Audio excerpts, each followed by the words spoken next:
Do you feel like you don't speak enough Spanish? That you need to know more words? Then stick around. With these lessons, you'll pick up some of the most common words in just a few minutes. Now, this video is a small portion of our learning program. To get the full lessons, translations, and Fluency Fast study tools, click the link in the description and sign up for your free lifetime account. Hi everybody, this is Rosa from SpanishPod101.com. Do you know how to say thank you in Spanish? In this lesson, you'll learn 3 different ways to say thank you and how to respond.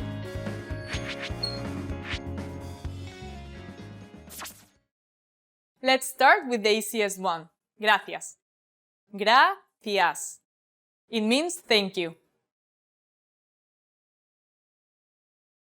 If you want to be more formal, you can use the following phrase. Muchas gracias. Muchas gracias. It means thank you so much. The word muchas means much or very. When you want to express gratitude in a more polite and direct manner, make sure to use muchas gracias. Muchas gracias. To sound like a pro, you can also add why you are thankful. For example, muchas gracias por su ayuda. Thank you very much for your help. What if you really appreciate something? Here's how you can say it. Mil gracias. Mil gracias. It means 1,000 thanks. Now you know 3 different ways to say thank you in Spanish. But how do you respond if someone thanks you? If someone thanks you in Spanish, simply say, con gusto. It means with pleasure. Let's wrap up this lesson by recapping what we've learned. Listen to the expressions and repeat after me. Thank you. Gracias. Gracias. Thank you very much. Muchas gracias. Muchas gracias. Literally, 1,000 thanks. Mil gracias. Mil gracias. And to respond, just say, con gusto. Con gusto. Well done! In Spanish, you can use gracias in any situation, whether formal, informal, special, or common. Spanish people will appreciate your effort to speak their language. Also, you never have to worry about the person's age or profession. You just learned 3 different ways to say thank you and how to respond in Spanish. And if you really want to become fluent and speak Spanish from the very first lesson, go to SpanishPod101.com. I'll see you next time. Nos vemos!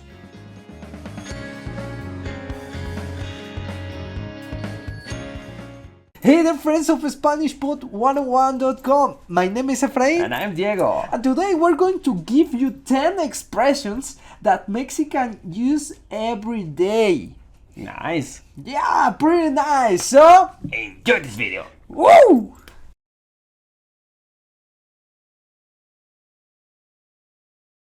So, whereas in Mexico, you might want to blend right in the culture, and for that purpose, in this video, we will show you some expressions that we as Mexicans use basically every day. It wouldn't be strange to hear this in the streets or if you speak to a Mexican guy.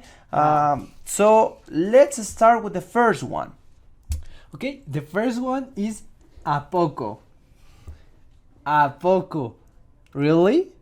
A poco, really? Mm-hmm. Okay, so if you translate this directly, it could mean a little. But its meaning is really or don't you say. For example, Diego, ya tengo trabajo. ¿A poco? Sí. Felicidades. Muchas gracias. Okay, so the next one is chido or padre, which is in this case the same word. And you can combine these words with the verb estar, like está chido or está padre. So, chido or padre means cool.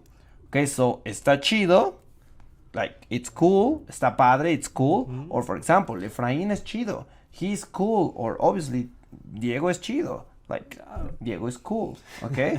Very good. So, chido or padre, which means cool. For example, Efraín, ¿viste la última película de Batman? No. No, está bien chida. ¿En serio? Or, está bien padre. Sí, vamos a verla, es muy buena. Vamos a verla. The next one is a huevo. Okay, and this expression has nothing to do with eggs. No. But it means hell yeah. Okay, well, it's, the closest translation is hell yeah. Yeah, okay. A good. huevo. For example, la otra vez les gané a todos en el concurso de comer más hamburguesas. ¡A huevo! Okay, well, okay, a huevo. Sí, a huevo. Bueno, eran hamburguesas de... Chiquitas, Sí, mini, sí, mini hamburguesas. ¡A huevo! Okay, guys, so the next word, or the next expression actually, is que pedo or que onda. If you translate this literally, you can translate it as what fart or what wave, but of course it doesn't make any sense in English. So what we try to convey with this expression is just saying, what's up? What's up? Yeah, exactly. What's up? If you say que pedo or que onda, it means what's up. Be careful because this is informal. Try to stick with que onda, which is more informal for maybe an acquaintance, not really for a close friend. If you have a close friend, yes, you can start by saying que pedo. Like for example, with Efrain, I will normally say que pedo. But from time to time, I use que onda, which are the two most common greetings in Mexico. And also, you can describe someone by saying that he is buen pedo or that he is buena onda, which is mean that he's nice, he's good. For example, hey, ¿qué onda, Efraín? ¿Cómo estás? Bien, todo bien. Oye, ¿tú conoces a Teo? Teo, es muy buen pedo. Sí, me lo encontré hace rato y estuvimos hablando, súper buena onda. Qué bien. Lo invitas a la fiesta. Por supuesto. Okay, the next expression is que hueva. What a bummer, what a drag. I don't feel like it. Que hueva. And it doesn't have anything to do with a female egg. No, it doesn't. No. Like hueva or huevo. Like that egg or what a egg. Yeah, No. Okay, so, for example, no manches, tengo mucho trabajo. Que hueva. Sí, qué hueva. Pero estás trabajando ahora. ¡Qué hueva! ¡Qué hueva! Por dos. Okay, so the next one is sale y vale, or even we can use va que va. And these two expressions, sale y vale and va que va, means yeah, sure, okay, or even let's go. For example, Efraín, tengo ganas de tomar un tequila. ¿Por qué no vamos a la cantina cuando terminemos este video? Va que va. Sale y vale. Bien. Okay, the next one is neta or neta. And neta could be translated as the truth. But if it is used as a question, it could be translated as really. Neta. Neta. For example, Diego, la neta me gusta Valeria. Valerie. Te gusta mucho, se nota. Okay. You have to say neta. Okay, once again. Diego, la neta me gusta mucho Valerie. ¿Neta? Neta. Okay, the next one is órale. You might be familiar with this word because we actually made a video, so if you haven't watched that, please go and watch it because we give a full explanation on many ways to use this simple expression, órale. But in a nutshell, it is for conveying approval or enthusiasm or even amazement. Okay, so for example, like, órale, Efraín, me enteré que tienes un nuevo trabajo, felicidades. Muchas gracias. The next one is no hay bronca. Okay, let's focus first on bronca. Bronca is commonly used to refer to a problem or to a discomfort. Okay, so no hay bronca, as you can imagine, means there is no problem. Everything's fine. Okay, no hay bronca. Exactly. Like for example, Efraín, anoche me besé a tu novia, Karina. No hay bronca, amigo. Well, that's good to know. No hay bronca, ¿verdad? Okay, so the last one is one that is very handy, and that's algo así como. Algo así como is very similar to kind of in English. So you might use this one to clarify or to explain something. For example, Diego, ¿qué significa no manches? no manches es algo así como decir en inglés, are you kidding? No manches, ¿te besaste a Karina? No, es broma. No, dijiste que no hay bronca. That's it for today, my beautiful friends from SpanishBall101.com. We hope that you have enjoyed this video. If so, please give us your thumbs up and share with other learners who also want to know some expressions that we Mexicans use every day. And also, don't forget to comment or give us your opinion in the comment section down below, because we will be reading them and replying to them, of course. Stay tuned for our upcoming video here at SpanishBall101.com, and see you soon, guys. ¡Hasta luego!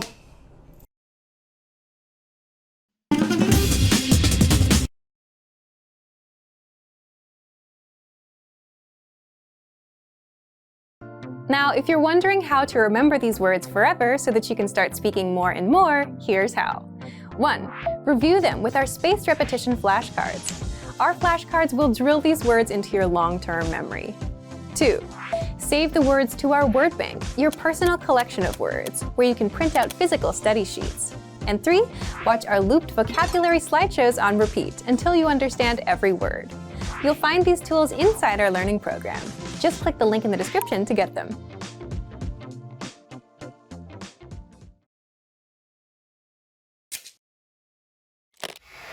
Imagine you want to order food at a restaurant in Mexico. What do? Hola, soy Alex. Alex here. Anyone can learn how to order food at a restaurant. In this lesson, you learn how. Ben, Mark, Sasha, and Karen are ordering food at a restaurant in Mexico. Let's watch. Bienvenidos. Pasen por aquí, por favor. Sí, gracias. Yo quiero una hamburguesa. ¿Tienen en el menú? Sí, está en la última página. Le traeré una. Yo quiero probar el pozole. Yo ordenaré enchiladas. Yo también. ¿Y de tomar? Un vaso de limonada para cada quien. Enseguida les traigo su orden. Disculpe, ¿nos trae la cuenta, por favor? Claro que sí. En un momento se la traigo. Aquí tiene. Gracias. ¿Aceptan tarjetas de crédito? No, señor, disculpe. Solo efectivo. No hay problema. Aquí tienen.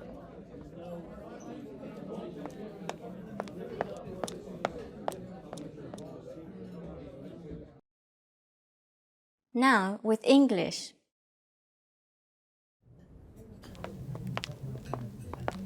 Bienvenidos. Pasen por aquí, por favor.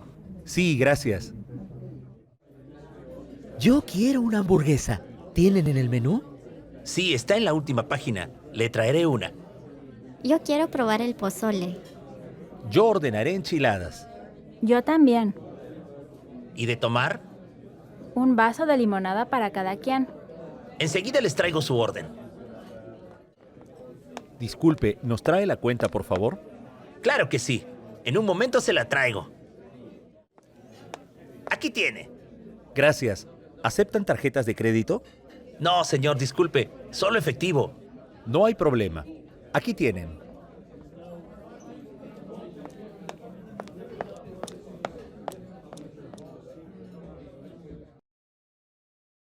Here are the keywords from the scene.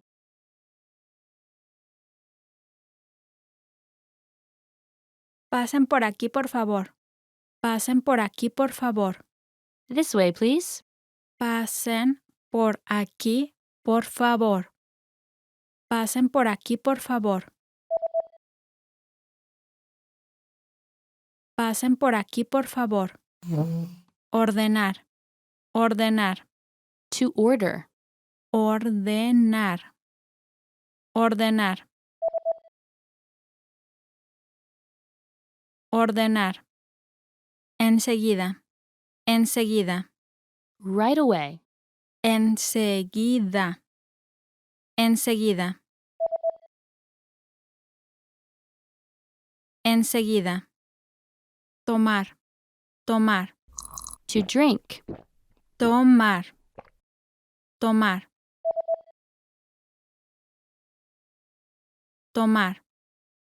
Efectivo. Efectivo. Cash. Efectivo. Efectivo. Efectivo. Propina. Propina. Tip. Propina. Propina. Propina. And now, a breakdown of some of the Spanish you heard in the scene. How does Ben ask for a hamburger in the scene? Yo quiero una hamburguesa. Yo quiero una hamburguesa. Yo quiero una hamburguesa. I want a hamburger. You can use this phrase to place an order at a restaurant or tell someone that you would like something. In the last lesson, we only used the word Quiero. to say I want. In this lesson, we will use the pronoun Yo. meaning I because it is important to emphasize to the waiter who is placing the order. This pronoun is usually used in a group of people when you want to stress who is speaking or giving their opinion. In addition, we pair the words Yo quiero. with Una. a for feminine nouns and Hamburguesa. hamburger. Like in the last lesson, you can simply say Yo quiero. followed by whatever you would like. For example, if you want to say I want water, you would say Yo quiero agua. the word Agua. means water. Now you try. Say Ben's line. Sí, gracias.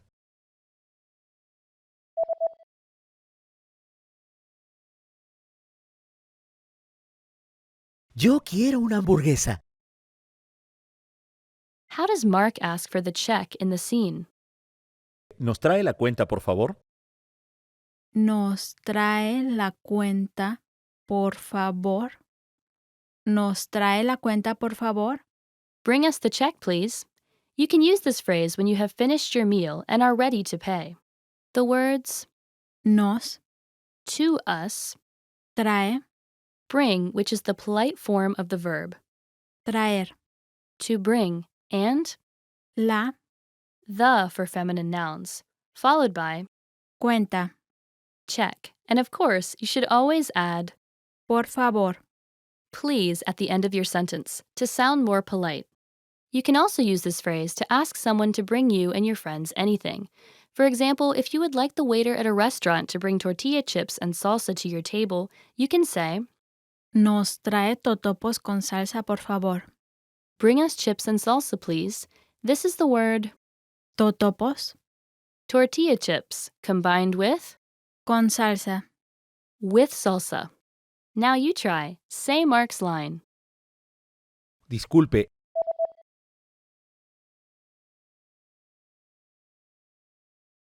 ¿nos trae la cuenta, por favor? Now, the lesson focus. Here's how to order food at a restaurant in Mexico. In Mexico, there are many different types of culinary ventures, from tiny food stalls to big fancy restaurants. You can also find many other kinds of cuisine in big cities, especially Mexico City. However, if you are traveling in a rural area, fast food, Mexican food, and homemade food are your only options. Also, customs vary depending on the restaurant. Some restaurants already include the tip in the bill, while others will ask you to leave it on the table. Where you pay at the table or the register also varies. A good way to learn what to do at a Mexican restaurant is to watch the people in front of you and see what they do. If you are first in line and are looking for a table, you can ask a waiter or waitress. ¿Puedo tomar cualquier mesa? Can I take any table? Usually, if there are tables available, you don't have to wait for one. An insider tip is to look for a reservation book at the front of the restaurant. If there is one, most likely they will ask for your name and how many are in your party. Usually, the menu will already be on your table when you sit down. If it isn't, you can ask, ¿Puedo ver el menú? Can I see the menu? If you are traveling with children and would like to see a kid's menu, you can ask, ¿Puedo ver el menú infantil? Can I see the kids' menu? Mexican food is generally pretty heavy, and even Mexican children aren't crazy about it. On the kids' menu, there are usually things like hamburgers, hot dogs, and omelets. If Mexican food is hard on your stomach, don't worry. You can also order off this menu. If you are ready to order and want to get the waiter's attention, it is good to try and make eye contact or wave your hand like you are saying hello. If you can't make eye contact, you can use the words Mesero or mesera. waiter or waitress, respectively, to call them over. If they are close to you, it is also a good idea to use the word Disculpe. excuse me in the formal register. It is common for customers to order a drink first, so when the waiter or waitress comes to your table, they may ask, ¿Les ofrezco algo de beber? Can I offer you something to drink? Once you have decided what you want to eat, simply say the words, Yo quiero. followed by what you would like to order. After you and your friend finish your meal and would like to go, you can say, ¿Nos trae la cuenta, por favor? Bring us the check, please, so the waiter or waitress knows you are ready to pay. After you pay, you may be wondering how to tip. In Mexico, leaving a tip on the table in the center is still the most common. How much you give as a Propina.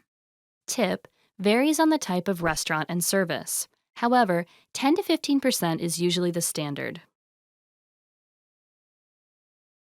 Now, it's time to practice your new ability. You are at your first restaurant in Mexico. Ready? Here we go. How do you ask if you can take any table at a restaurant?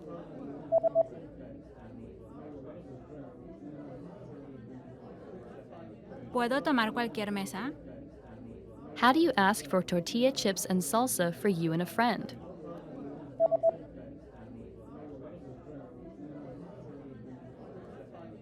¿Nos trae totopos con salsa, por favor? How do you ask for the check for you and your friend?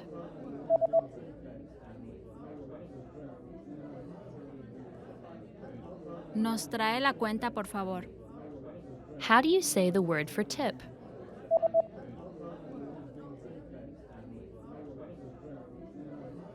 Propina.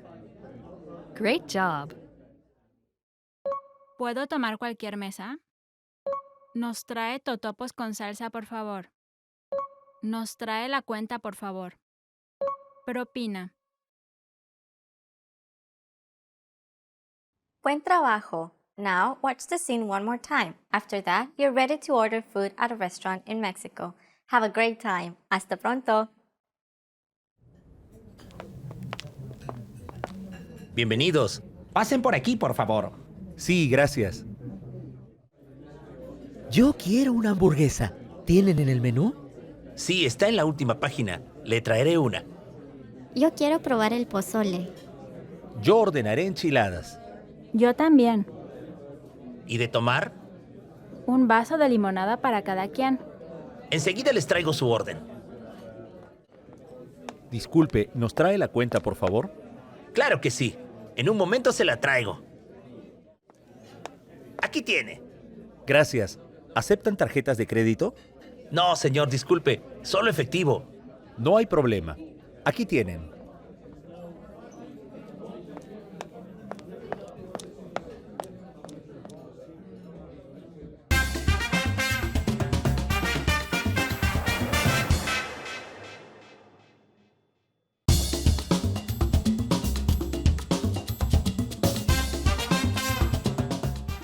Hi, welcome to Introduction to Spanish. My name is Alicia, and I'm joined by... Hi everyone, I'm Leah. In this lesson, you'll learn the basics of Spanish pronunciation. Spanish is a rich language that's decorated with a wide variety of accents and dialects. Since accents and dialects play a huge role in pronunciation, let's take a more detailed look at the different types of accents and dialects of Spanish from around the world. First off, an accent is just a particular way of pronouncing words, like tomato or tomato. They may sound slightly different from one another, but all the rules that govern their use in the language are essentially the same. Dialects, on the other hand, may branch off from the standard language by differing in grammar, word order, and of course pronunciation as well. Therefore, it's generally harder to understand a dialect than an accent. First, let's make some distinctions as to how we refer to the Spanish language. First, español. Español is generally used to refer to the Spanish language as a supergroup. This includes all varieties of Spanish spoken in Spain and internationally. Beneath that is Castilian, which is the actual term used to exclusively refer to the Spanish spoken in Spain. Mexican Spanish is a dialect of Spanish that is spoken in Mexico. Unsurprisingly, due to its proximity to the USA, Mexican Spanish uses far more English words than other dialects of Spanish. Another example, which we mentioned in the previous episode, is Argentinian. Argentinian is another dialect of Spanish spoken in Argentina, and it closely resembles Italian because a huge wave of Italians migrated to Argentina during the 20th century. So Argentinian actually sounds a bit like Italian. Pace is a very important aspect of Spanish because it varies greatly depending on the dialect of Spanish spoken.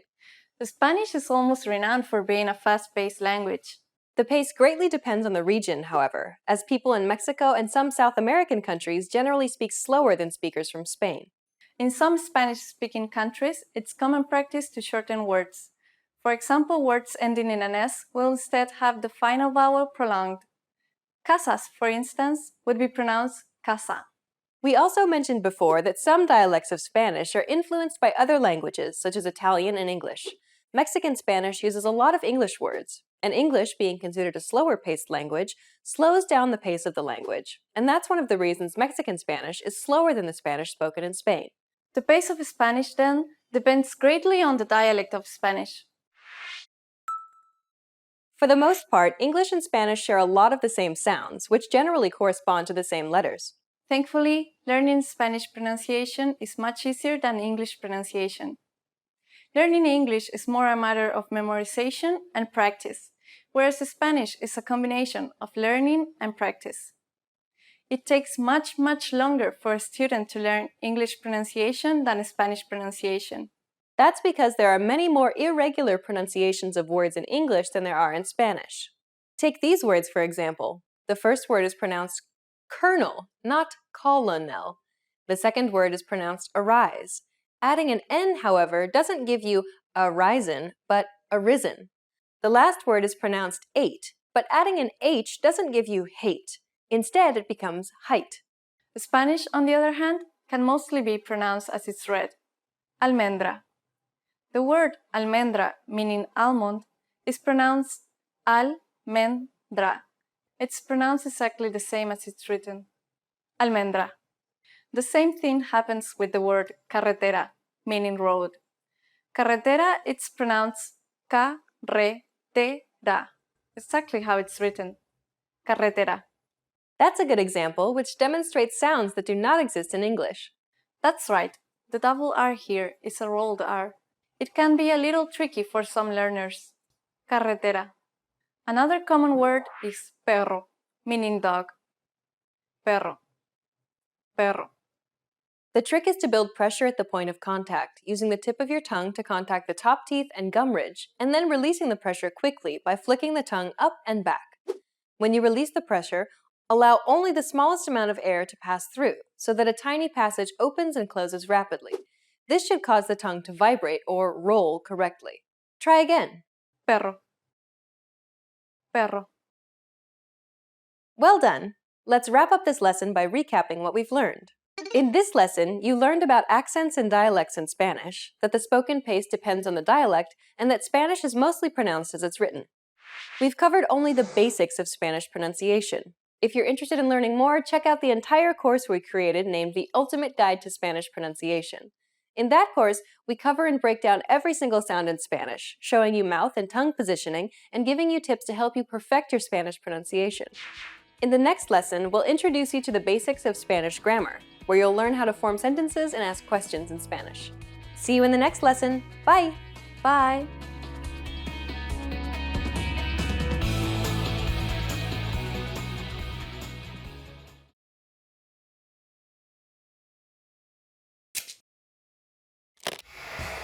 Hi everyone, I'm Rosa. How are your Spanish listening skills? In this video, you'll have a chance to test them out with a quiz. First, you'll see an image and hear the question in Spanish. Next comes a short dialogue. Listen carefully and see if you can answer correctly. We'll show you the answer at the end. Are you ready? Un hombre está buscando un regalo de cumpleaños para su esposa en una joyería. ¿Cuál collar va a comprar? ¿En qué puedo ayudarle? Estoy buscando un regalo de cumpleaños para mi esposa. ¿Qué me recomienda? Mire, ¿qué le parece este collar? Creo que es demasiado largo. ¿Qué le parecen estos de acá? Tenemos este con un dije de flor y este otro con un corazón. Estoy buscando algo un poco más sofisticado. ¿Cuánto cuesta aquel collar de perlas? 700 pesos. Está muy caro. Bueno, entonces voy a llevar el collar que me mostró primero. Muy bien, aquí tiene. ¿Cuál collar va a comprar?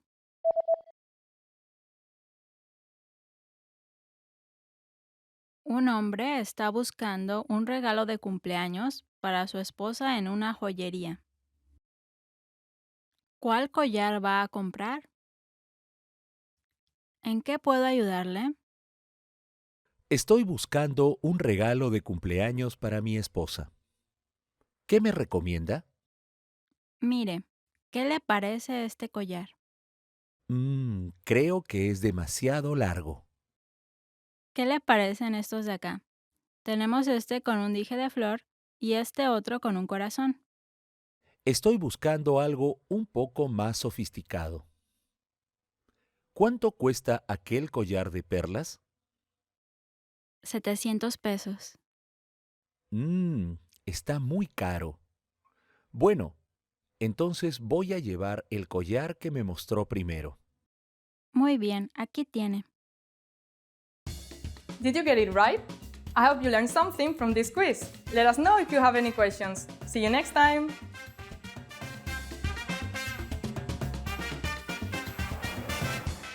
Remember, here's what you can do to learn all of these words by heart. Drill these words with our spaced repetition flashcards, which will help cement these words into your long-term memory. Save them to the word bank, your personal vocabulary collection, where you can print out your own study sheets, or review the words with our looped vocabulary slideshow, and play it until you know all of the words. So click the link in the description right now and sign up for your free lifetime account to get these lessons and study tools. Hola, soy Brenda, tu profesora de español. Today we're going to talk about the difference between ser and estar, but more specifically talking about personalidad versus emociones or estados. So specifically to talk about personality traits versus or compared to emotions and states.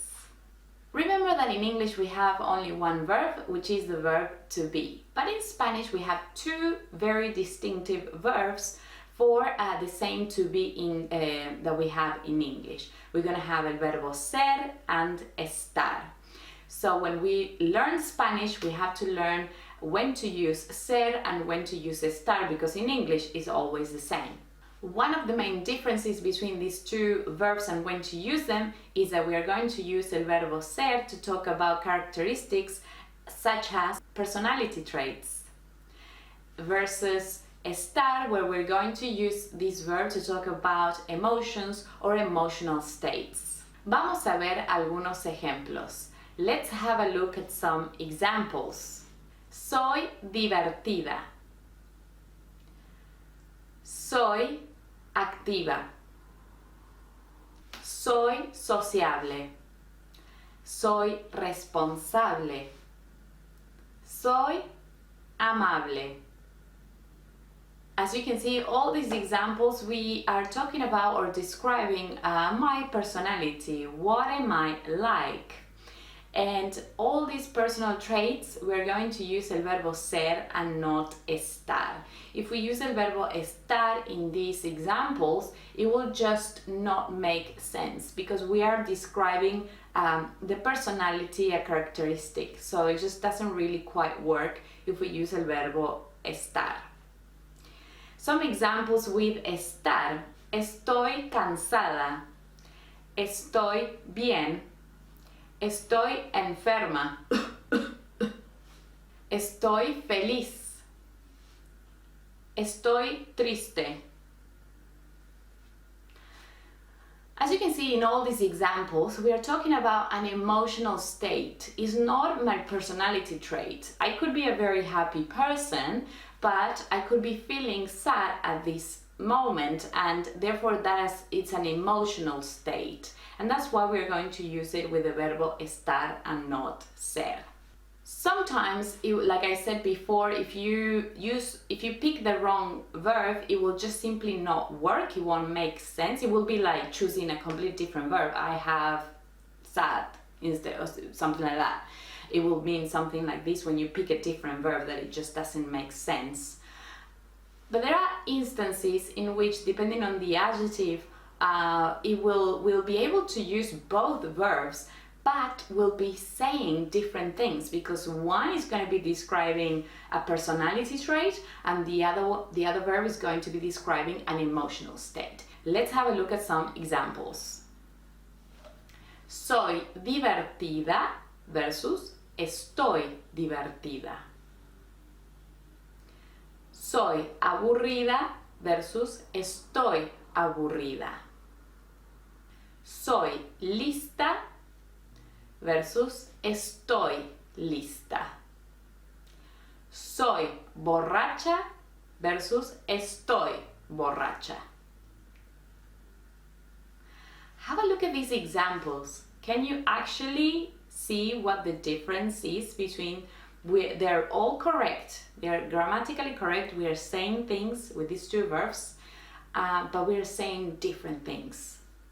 So when we use it with the verbo ser, again, we're going to be describing a personality trait. When we use it with el verbo estar, we're going to be talking about an emotional state. Por ejemplo, soy divertida means I am fun. Estoy divertida means I am having fun. Can you see the difference there? One is a personality trait, the other one is a state. I am actually having fun right now. Same with aburrida. Soy aburrida, I am boring, versus I am bored. One is a state, the other one is a personality trait. Soy lista significa I am smart. In this case, if we say with estar, estoy lista significa I am ready, and you can see that here the verb is changing entirely the meaning of lista, from smart to ready. One is a state, I'm ready, the other one is a personality characteristic. Y soy borracha means I am a drunk, right? And estoy borracha, I am a little tipsy. So that you can see there, if you actually use the verb wrongly, you can either be saying to someone you're drunk or you are a drunk, right? So that's why it's so important to actually learn when to use ser and when to use estar. Muy bien. So remember, if we are describing a characteristic or a personality trait, we're going to use ser, and when we want to describe a state or an emotional state, an emotion, we're going to use el verbo estar. Muchas gracias. Thank you so much for watching, and I will be seeing you in the next class. Adiós. Hasta luego.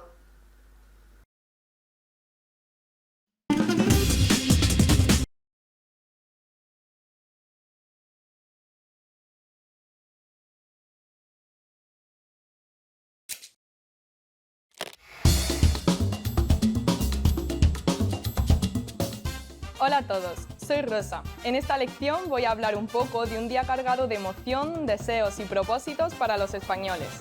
La Nochevieja, noche que marca la entrada a un nuevo año. En este día la fiesta no para hasta la mañana del 1 de enero. En un momento os contaré más acerca de ella. ¿Sabes por qué existe la tradición de comer uvas en Nochevieja? Os enseñaré la respuesta al final del vídeo. Para mucha gente, en especial los jóvenes, podríamos decir que esta noche se divide en dos partes, antes y después de las campanadas. Antes de las 12 de la noche es frecuente tener una gran cena parecida a la de Navidad con la familia. En la televisión todos los programas ofrecen especiales de Año Nuevo.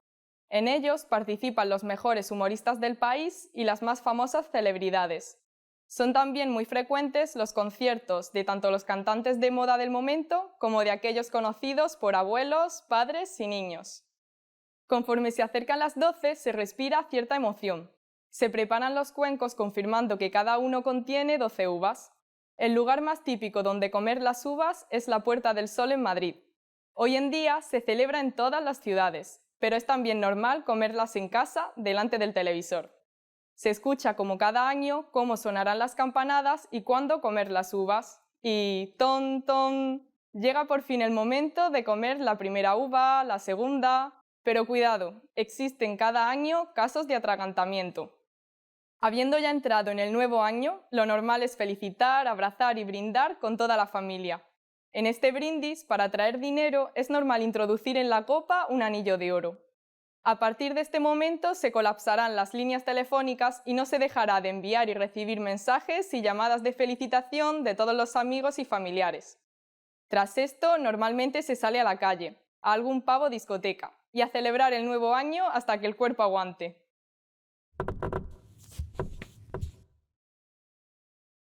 Es normal en este día estrenar nueva ropa, pero no solo eso. Es también tradición estrenar un conjunto de ropa interior. Normalmente esta será de color amarillo si quieres atraer dinero o lo más frecuente, roja, si quieres atraer amor. Y ahora voy a daros la respuesta a la pregunta que lancé antes. ¿Sabes por qué existe la tradición de comer uvas en Nochevieja? Parece que no tiene ningún motivo religioso o cultural, sino más bien económico. En la Nochevieja de 1909, los cosechadores de uva tuvieron una gran producción e inventaron por eso el rito de tomar las uvas de la suerte en la última noche del año. ¿Qué tal esta lección? ¿Aprendiste algo interesante sobre la Nochevieja en España? ¿Cómo entra en tu país la gente en el nuevo año? Por favor, deje su comentario en SpanishPod101.com. ¡Hasta la próxima!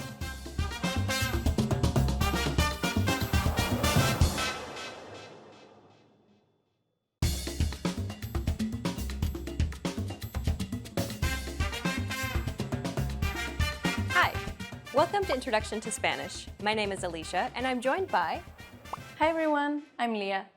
In this lesson, you'll learn the basics of Spanish writing. Just like English, Spanish uses Roman letters in its writing. Unlike English, the Spanish alphabet has one additional letter called ñ, which appears after the letter N and before the letter O. This letter looks like a regular N, but with a tilde on top. It sounds like a combination between an N and a Y sound, like in the word canyon. Ñ, español, niño, mañana. Other than this one extra letter, the Spanish alphabet is essentially written the same as the English alphabet. For the most part, punctuation in Spanish is similar to English. A period marks the end of a sentence, and a comma indicates a pause. Exclamation and question marks, however, are a different story. In English, we place an exclamation mark at the end of a sentence to denote that it's exclamatory. We do the same thing for question marks to denote that the sentence is a question. In Spanish, however, exclamation marks and question marks must be placed at the end and at the beginning of the exclamatory phrase or question. Hola. Hola? The inverted marks must be placed whenever a new exclamatory or question phrase is formed, even if it is within the same sentence. Hola y buenas noches. Notice how this only applies to the phrase and not to the entire sentence itself. Juan, ¿a dónde vas? On the other hand, the ending marks still go at the end of the sentence, regardless of whether the words are part of the question or not. ¿A dónde vas, Juan? To indicate a sentence that is both a question and an exclamation, use both marks. Ensure that you're being consistent with which marks go on the inside and which go on the outside. ¿Y tú quién te crees que eres? ¿Y tú quién te crees que eres? Compared to English, Spanish doesn't capitalize as many words as English does. Let's go over a few cases where English capitalizes words when Spanish does not. The days of the week and the months of the year are not capitalized in Spanish. For example, Hoy es jueves 23 de octubre. seasons of the year are also not capitalized. El invierno se acerca. Personal titles are not capitalized unless they are abbreviations. Señor, señorita, doctor. Titles, such as those of a movie or book, capitalize the first word only. Every other word in the title is written in lowercase. Harry Potter y la piedra filosofal. Names of countries and cities are capitalized, but names of languages are not. Reino Unido. Estados Unidos. Hablo inglés. Finally, we come to the Spanish accent mark. Spanish uses a mark called the acute accent. It looks like a diagonal line which starts from the bottom left and rises towards the upper right. This accent mark appears above the letter. More specifically, accents will only appear over the 5 vowels in Spanish. The Spanish accent is used to indicate that the syllable which has the accent must be stressed. So always stress the syllable which has the accent. Médico. Compró. Some words are spelled the same and sound the same, but have different meanings in Spanish. Él. El. In these situations, the accent is used to differentiate the two words, so it's clear exactly which word we're referring to. Más. Más. Okay, so we've covered the main accent mark in Spanish, but what about these ones? Don't be fooled by the first example. Even though it might look like an accent, it's just the letter ñ in Spanish. The second example is an accent marker, and it's used to indicate that the U should be pronounced. This is because the letter U is usually silent when it comes after the letter G. Consider the following examples. Guerra. Guerrilla. Vergüenza. Pingüino. Notice how the U is silent in the first two examples, Guerra. Guerrilla. but pronounced in the last two. Vergüenza. Pingüino. Keep in mind, though, that this accent only occurs in a few words that have the letters G and U together. In this lesson, you learned that Spanish uses Roman letters like English, with one additional letter. Exclamation and question marks appear inverted at the beginning of the phrase and upright at the end of the sentence. Days, months, and seasons aren't capitalized in Spanish, and the acute accent is used in Spanish mainly to indicate stress. In the next lesson, you'll be entering Spanish Boot Camp, where you'll learn useful beginner phrases to get you speaking Spanish right away. See you in the next lesson. Bye! Bye.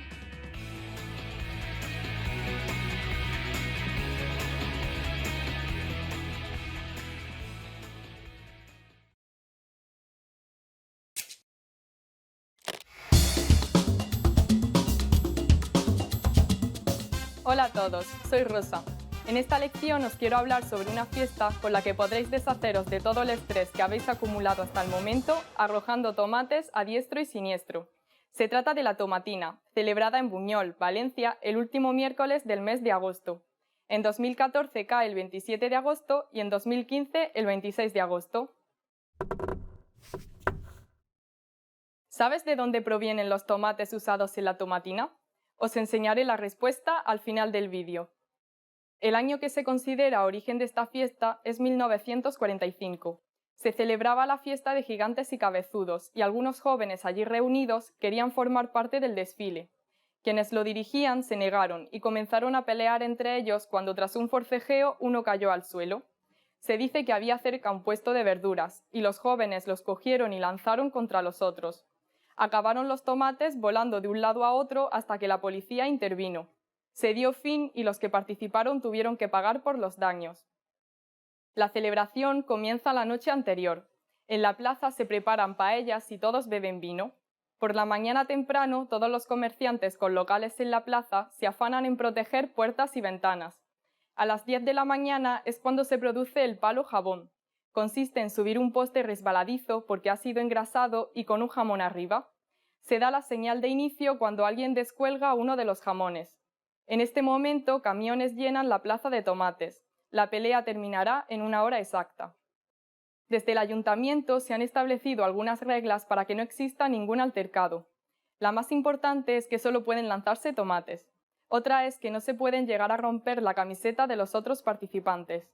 También piden que se aplasten los tomates para que al lanzarlos no hagan daño. Es importante, además, tener cuidado y mantenerse alejado de los camiones que transportan los tomates hacia la plaza. Hay que tener en mente también que cuando suena el segundo disparo deben dejarse de lanzar tomates. Además, por seguridad, recomiendan llevar gafas y guantes.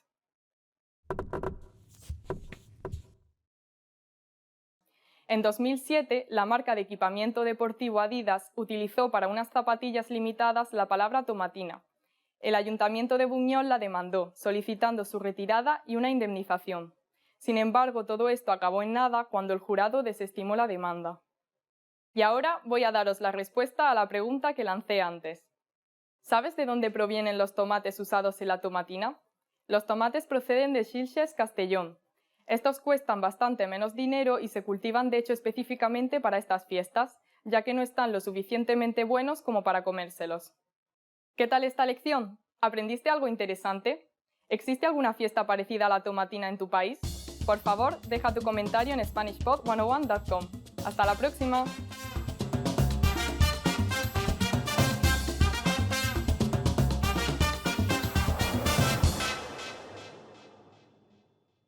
Hi everyone, this is Rosa. Today we'll be doing the 15 questions you should know in Spanish. So let's begin.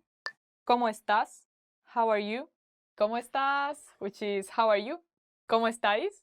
Are you fine? So for example, when you meet a friend, you would say, Hola, ¿cómo estás? I think you can use it with almost everyone. Like, it's not like super informal or anything, so. ¿Cómo te llamas? What's your name? ¿Cómo te llamas? What's your name? Mi nombre es Rosa. My name is Rosa. What's your name? Tell me. Are you Bob? Or maybe Christine? ¿Cuál es tu número de teléfono? What's your phone number? The next question is, ¿cuál es tu número de teléfono? What's your telephone number? My telephone number is 621. No. In Spain, the telephone code, like country code is 34. ¿Cuándo es tu cumpleaños? When is your birthday? ¿Cuándo es tu cumpleaños? When is your birthday? So, mi cumpleaños es el 21 de noviembre. My birthday is the 21st of November. When is yours? Tell me. I'm going to guess when your birthday is, so maybe the 2nd of May? ¿Qué tipo de música te gusta? What type of music do you like? ¿Qué tipo de música te gusta? What type of music do you like? So, do you like pop, rock, hip hop, R&B, reggae? I don't know. Tell me. ¿De dónde eres? Where are you from? ¿De dónde eres? Where are you from? Yo soy de España. So tell me where you're from. Maybe you're from Italy or from the United States. ¿Dónde aprendiste español? Where did you learn Spanish? ¿Dónde aprendiste español? Where did you learn Spanish? I learned Spanish at home. Where did you learn it? Maybe at a class or with these videos, maybe? ¿Dónde está el baño? Where is the bathroom? ¿Dónde está el baño? Where is the toilet? So for example, when you are at the restaurant and you want to go to the toilet, you can ask the waiter, ¿dónde está el baño? And yeah, he will tell you. ¿Dónde trabajas? Where do you work? The next question is, ¿dónde trabajas? Which is, where do you work? Do you work in a company? Or maybe you're a freelancer? For example, I don't know, if you're at a party and you meet someone, ¿dónde trabajas? ¿Cuáles son tus aficiones? What are your hobbies? ¿Cuáles son tus aficiones? Which is, what are your hobbies? You like traveling, reading, taking photos, drawing, watching films, cooking. ¿Durante cuánto tiempo has estudiado español? How long have you been studying Spanish? The next question is, ¿Durante cuánto tiempo has estudiado español? For how long have you been studying Spanish? It's a long process, but it will be worth it. Yeah. ¿Has estado en España? Have you been to Spain? So the next question is, ¿has estado en España? Have you been to Spain? And if so, where have you been to? Don't forget to go to the south of Spain. It's very beautiful. ¿Qué es esto? What's this? ¿Qué es esto? What is this? So yeah, you can just point at something and ask another person. ¿Qué es esto? ¿Qué es esto? ¿Qué es esto? ¿Qué es esto? Can you guess? ¿Qué has dicho? What did you say? ¿Qué has dicho? Which is, what did you say? When you didn't understand well what another person said, you can tell them, ¿qué has dicho? ¿Te gusta la comida española? Do you like Spanish food? ¿Te gusta la comida española? Do you like Spanish food? So, do you like Spanish omelettes? Or what else can you like? Do you like gazpacho?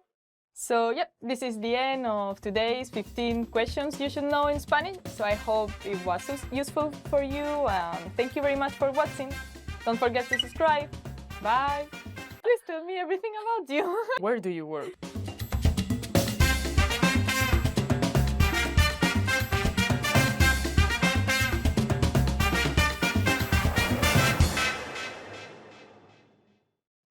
In this video, you learn 20 of the most common words and phrases in Spanish. Hi everybody, my name is Rosa. Welcome to the 800 Core Spanish Words and Phrases video series. This series will teach you the 800 most common words and phrases in Spanish. But there's a twist. With each new lesson in this series, we'll include the previous lessons at the end. So after you've learned the new words and phrases, stick around and review what you learned in previous lessons. Reviewing is one of the most important parts of learning a language. You can also get the full list right now at SpanishPod101.com. Click the link in the description to access more example sentences, create your own flashcard deck, and finally master Spanish. Okay, let's get started. First is pijama, pajamas, pijama, pijama, pajamas. Me puse el pijama y me fui a dormir. I put on my pajamas and I went to sleep. Me puse el pijama y me fui a dormir. Sujetador, brasier, sujetador, sujetador, brasier, sujetador blanco, white brasier, sujetador blanco. Despertar, wake up, despertar, despertar, wake up. Necesito una alarma para que me ayude a despertarme. I need an alarm to help me wake up. Necesito una alarma para que me ayude a despertarme. Ir al trabajo. Commute. Ir al trabajo. Ir al trabajo. Commute. Voy al trabajo en tren. I commute to work by train. Voy al trabajo en tren. Comer. Eat. Comer. Comer. Eat. A mi madre le encanta comer churros. My mother loves to eat churros. A mi madre le encanta comer churros. Arte. Art. Arte. Arte. Art. El museo exhibió arte moderno. The museum exhibited modern art.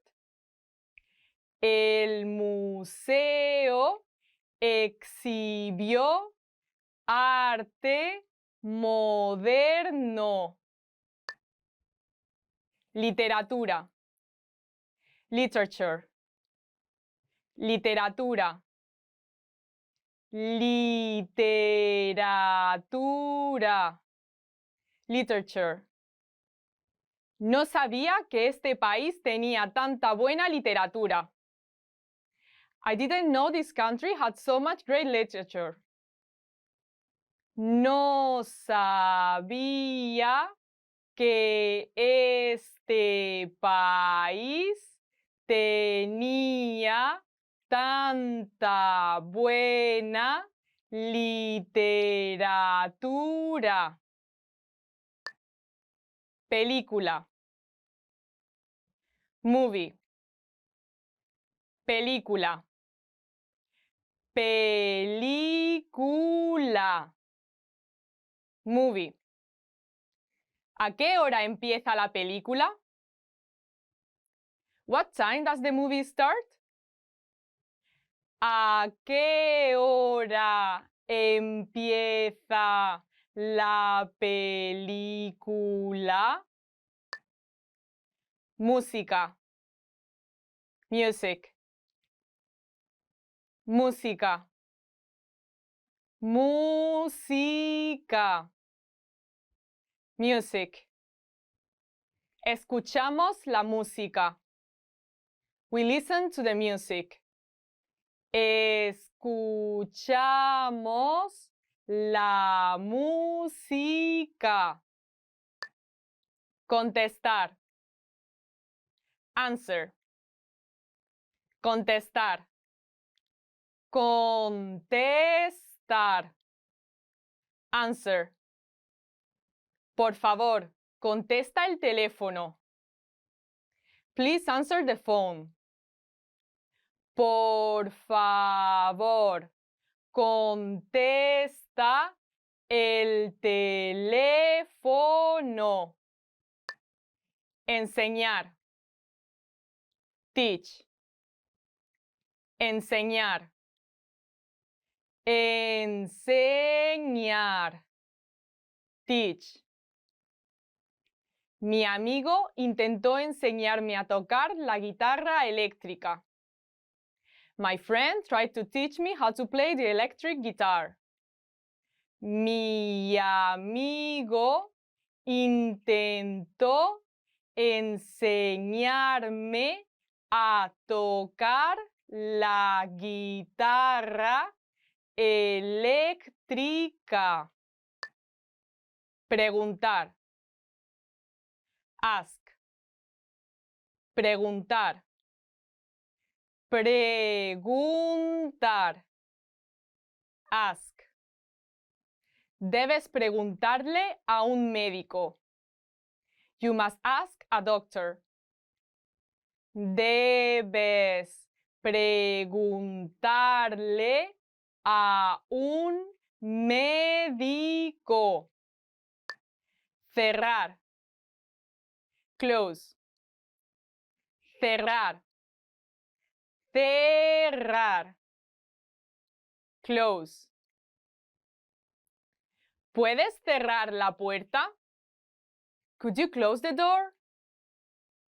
¿Puedes cerrar la puerta? Nacimiento. Birth. Nacimiento. Nacimiento. Birth. Celebramos nuestro nacimiento cada año. We celebrate our birth every year. Celebramos nuestro nacimiento cada año. Trabajar. Work. Trabajar. Trabajar. Work. ¿Por qué quieres trabajar aquí? Why do you want to work here? ¿Por qué quieres trabajar aquí? Encender. Turn on. Encender. Encender. Turn on. Enciendo el ordenador. I turn on my computer. Enciendo el ordenador. Apagar. Turn off. Apagar. Apagar. Turn off. ¿Puedes apagar las luces? Can you turn off the lights? ¿Puedes apagar las luces? Comer fuera. Eat out. Comer fuera. Comer fuera. Eat out. A la gente le gusta comer fuera los fines de semana. People like to eat out on the weekends. A la gente le gusta comer fuera los fines de semana. Asistir. Attend. Asistir. Asistir. Attend.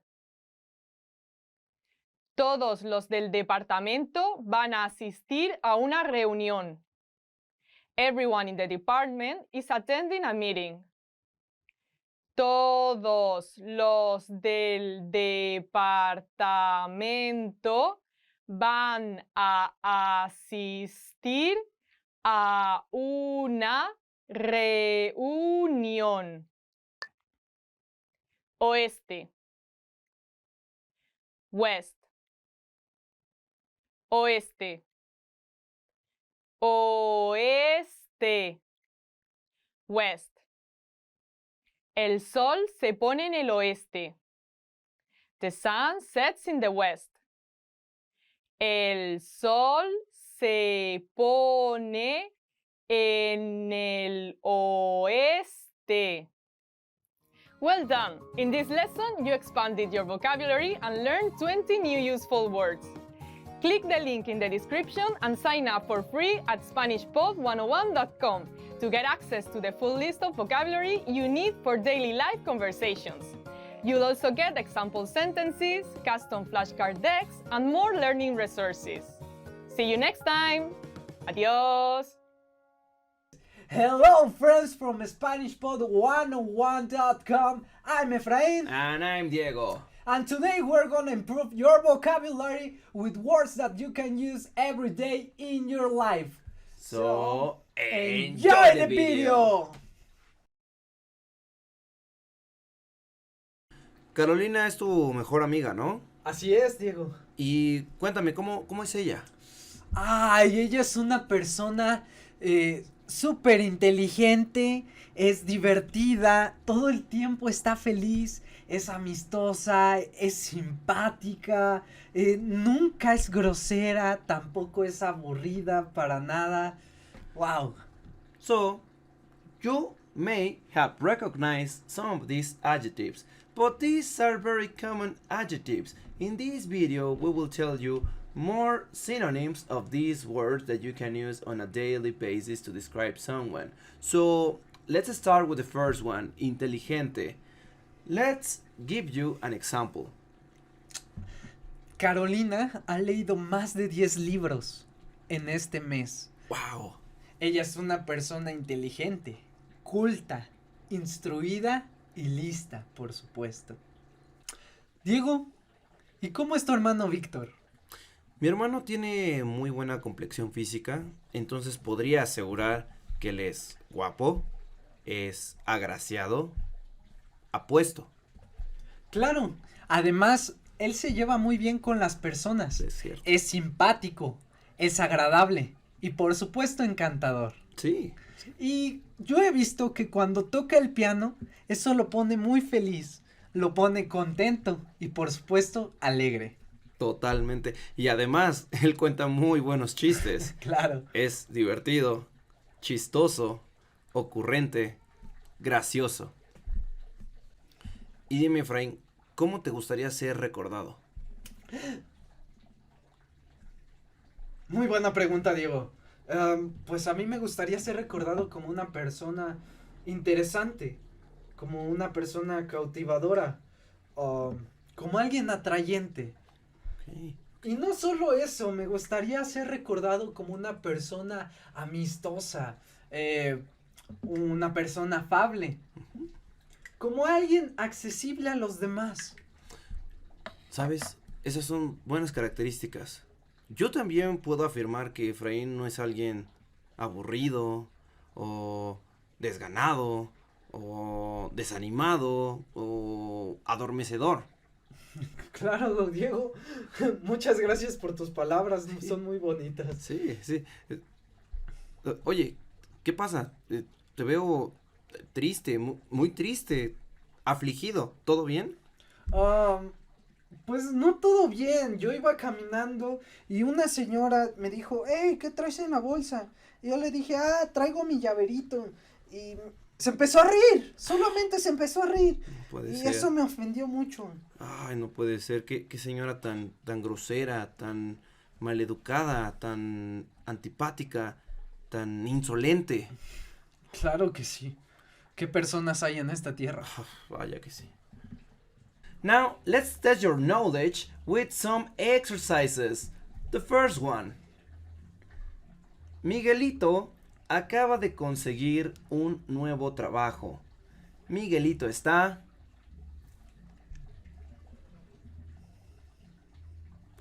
feliz, contento, alegre. A Paula se le acaba de morir su perrito. Paula está muy triste o afligida. Diego y Efraín son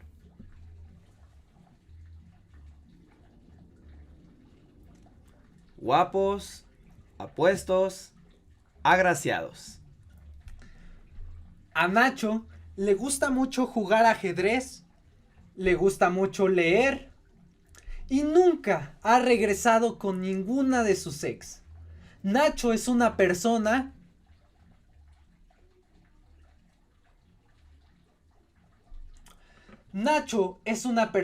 inteligente, culta, instruida, lista. Muy bien hecho, Nacho. Sé como Nacho. That's it for today, my friends from SpanishPod101.com. We hope that you have enjoyed the video. If so, please give us your thumbs up, and if you have any opinion, let us know in the comment section. Nos vemos en el siguiente video. ¡Hasta luego!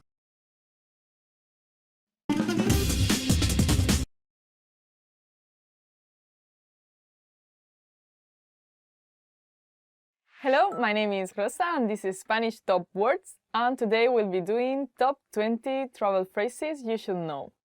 ¿Cuánto cuesta esto? How much is this? ¿Cuánto cuesta esto? How much is this? You can also say ¿cuánto vale? ¿Hablas inglés? Do you speak English? ¿Hablas inglés? Do you speak English? In most cases, the answer to that might not be that positive, but yeah, you can try. ¿Me puedo probar esto? Can I try this on? ¿Me puedo probar esto? Can I try this on? So if you enter a clothing store and there's something you like, you can ask the shopping assistant, ¿Me puedo probar esto? ¿Tienes sitio para esta noche? Do you have any vacancies tonight? ¿Tienes sitio para esta noche? Do you have any vacancies tonight? Maybe try to not get to the point in which you have to ask this and book your room beforehand. No. ¿Tienes alguna recomendación? Do you have any recommendations? ¿Tienes alguna recomendación? Do you have any recommendations? Like if you travel to Spain, you have to go to Granada. Cannot miss it. Most beautiful city in the world. Me gustaría 10 de estos. I'd like 10 of these. Me gustaría 10 de estos. I'd like 10 of these.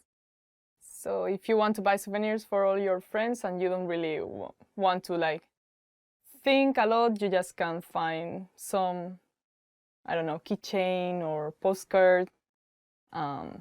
Say, me gustaría 10 de estos. I would like 10 of these. And it'll be over. Because it's pretty stressful to find souvenirs for everyone. Me gustaría este. I'd like this. Me gustaría este. I'd like this. So if you're talking to the shopping assistant and maybe the thing you want is a bit further away, like you can point at it and say, me gustaría este. Tengo una reserva. I have a reservation. Tengo una reserva. I have a reservation. So if you really want to go to a restaurant, try to like research a little bit and see if that place is normally full so that you can like make a reservation beforehand. ¿Es este el autobús correcto para el aeropuerto? Is this the right bus for the airport? ¿Es este el autobús correcto para el aeropuerto? Is this the right bus for the airport? Normally going by taxi to the airport is pretty expensive, so you want to check the buses. ¿Es gratis el Wi-Fi? Is the Wi-Fi free? ¿Es gratis el Wi-Fi? Is the Wi-Fi free? The Spanish people have this tendency of saying Wi-Fi even in English because we are so used to call it that way in Spanish. So if person is talking to you and say something about Wi-Fi, you know they mean Wi-Fi. ¿Me podría dar un descuento? Could you give me a discount? ¿Me podría dar un descuento? Could you give me a discount? So it's not that common in Spain to ask for a discount in a store. So yeah, maybe if you go to an outdoors market or to these stalls near the beach, you can ask for a discount. ¿Me podría encontrar una habitación para no fumadores? Could you find me a non-smoking room? ¿Me podría encontrar una habitación para no fumadores? Could you find me a non-smoking room? So about smoking, like in Spain is forbidden to smoke inside places. And I find it so funny that in Japan it's the opposite, like you cannot smoke outside, but you can smoke in places. I just find it kind of weird. How is it in your country? ¿Podrías sacarme una foto, por favor? Could you take a picture of me, please? ¿Podrías sacarme una foto, por favor? Could you take a picture of me, please? I have the impression that lately, with all these selfie sticks and things, like people are not asking that anymore. But before, like, it was really common to get asked that. ¿Podría tener la cuenta? Could I have the check? ¿Podría tener la cuenta? Could I have the check? And also you can just say la cuenta, por favor. It's the same thing. ¿Tienen algún plato vegetariano? Do you have any vegetarian dishes? ¿Tienen algún plato vegetariano? Do you have any vegetarian dishes? So before it wasn't that common, but nowadays there are a lot of vegetarian and vegan places opening in Spain, so it's getting easier. And also, like in normal places, they now have like options for vegetarian people, so yeah, getting easier. Perdone, ¿cuál es la tarifa? Excuse me, what's the fare? Perdone, ¿cuál es la tarifa? Excuse me, what's the fare? Some museums and monuments sometimes have like a special fare for students, so if you are one, you can maybe ask, perdone, ¿cuál es la tarifa para estudiantes? ¿Aceptáis tarjeta de crédito? Do you take credit cards? ¿Aceptáis tarjeta de crédito? Do you take credit cards? So in most shops in Spain, you can pay by card and there's no problem. But maybe if you go to a small town, go to a small shop, like you might have to pay in cash. So yeah, in these cases, like you can ask this question. ¿Podría darme un mapa? Could I get a map? ¿Podría darme un mapa? Could I get a map? I'm so thankful about Google Maps because I have no sense of direction, and even if I have a map, like for me it's so difficult to like understand it and follow it. So yeah, I'm happy there's technology now. ¿Podríamos tener el menú, por favor? Could we have the menu, please? ¿Podríamos tener el menú, por favor? Could we have the menu, please? Yeah, if you go to a restaurant, you can ask this question and they'll bring you the menu. Esto no es lo que pedí. This isn't what I ordered. Esto no es lo que pedí. This isn't what I ordered. Yeah, normally if you get something different from what you ordered and you say this politely, like they will replace it for you. So no problem. Perdona, sorry, but this is not what I ordered. ¿Te importaría cambiarlo? Could you mind to change it? So this is the end. Today we did 20 travel phrases you should know. Tell me what would you like to see if you travel to Spain? Don't forget to check out SpanishPod101.com and don't forget to subscribe. Bye. Hasta pronto.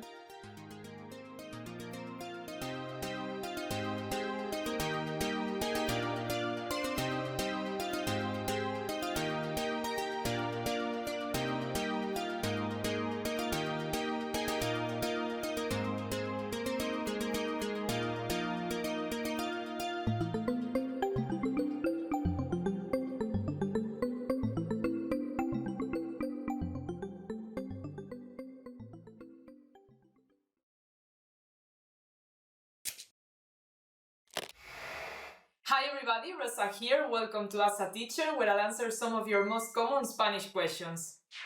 The question for this lesson is, when are the prepositions por and para used? The prepositions por and para are a little difficult for Spanish learners because both are used in similar contexts and have similar meanings. In English, the prepositions por and para are frequently translated as for, by, and to. Let's go over por and para so you can learn how to use them correctly. Por comes from the Latin word pro, meaning for, while para is formed from the combination of the Latin prepositions pro and ad, which mean for and to respectively. Por is frequently used to express a cause, such as viajo por placer, meaning I travel for pleasure, a place, such as camino por la calle, meaning I walk down the street, a period of time, por las mañanas voy a la universidad, in the morning I go to college, a medium, te enviaré el paquete por mensajero, I'll send the package by courier, a substitution or equivalence, haré los deberes por ti, I will do the tasks for you. And passive voice. El almuerzo fue preparado por mi madre. Lunch was prepared by my mother. Para is used for. Utility. Estas zapatillas son para correr. Meaning, these shoes are for running. Direction. Voy para Europa en vacaciones. I'm going to Europe on vacation. Here, it can be replaced by con destino a, which means bound for. Time limitation. Son 10 para las 5. It's 10 minutes to 5. Here, the difference is that we use para when time is fixed or when there's a deadline. Opinion. Para mí, que perderán el juego. I think that they will lose the game. Literally, for me, that they will lose the game. And goal or destination. To where or to whom it goes. As in, saldré a caminar para respirar aire fresco. Meaning, I will go for a walk to get some fresh air. Here, the goal is to get fresh air. The most challenging point may be to identify when to use por instead of para. Just keep in mind that por is used more frequently to talk about a medium to do something. As in, te llamaré por teléfono, I will call you by phone. Another common usage is to refer to something unspecific, either time or place. For example, estoy por tu casa, meaning I'm around, close to your house. Or llegaré por la tarde, meaning I will arrive around the afternoon. Para, on the other hand, is more often used to talk about the purpose or destination of something. As in, este libro es para la clase, meaning this book is for the class. Or voy para tu casa, meaning I'm going to or in direction to your house. How was this lesson? Pretty interesting, right? Do you have any more questions? Leave them in the comments below and I'll try to answer them. Hasta luego, see you later!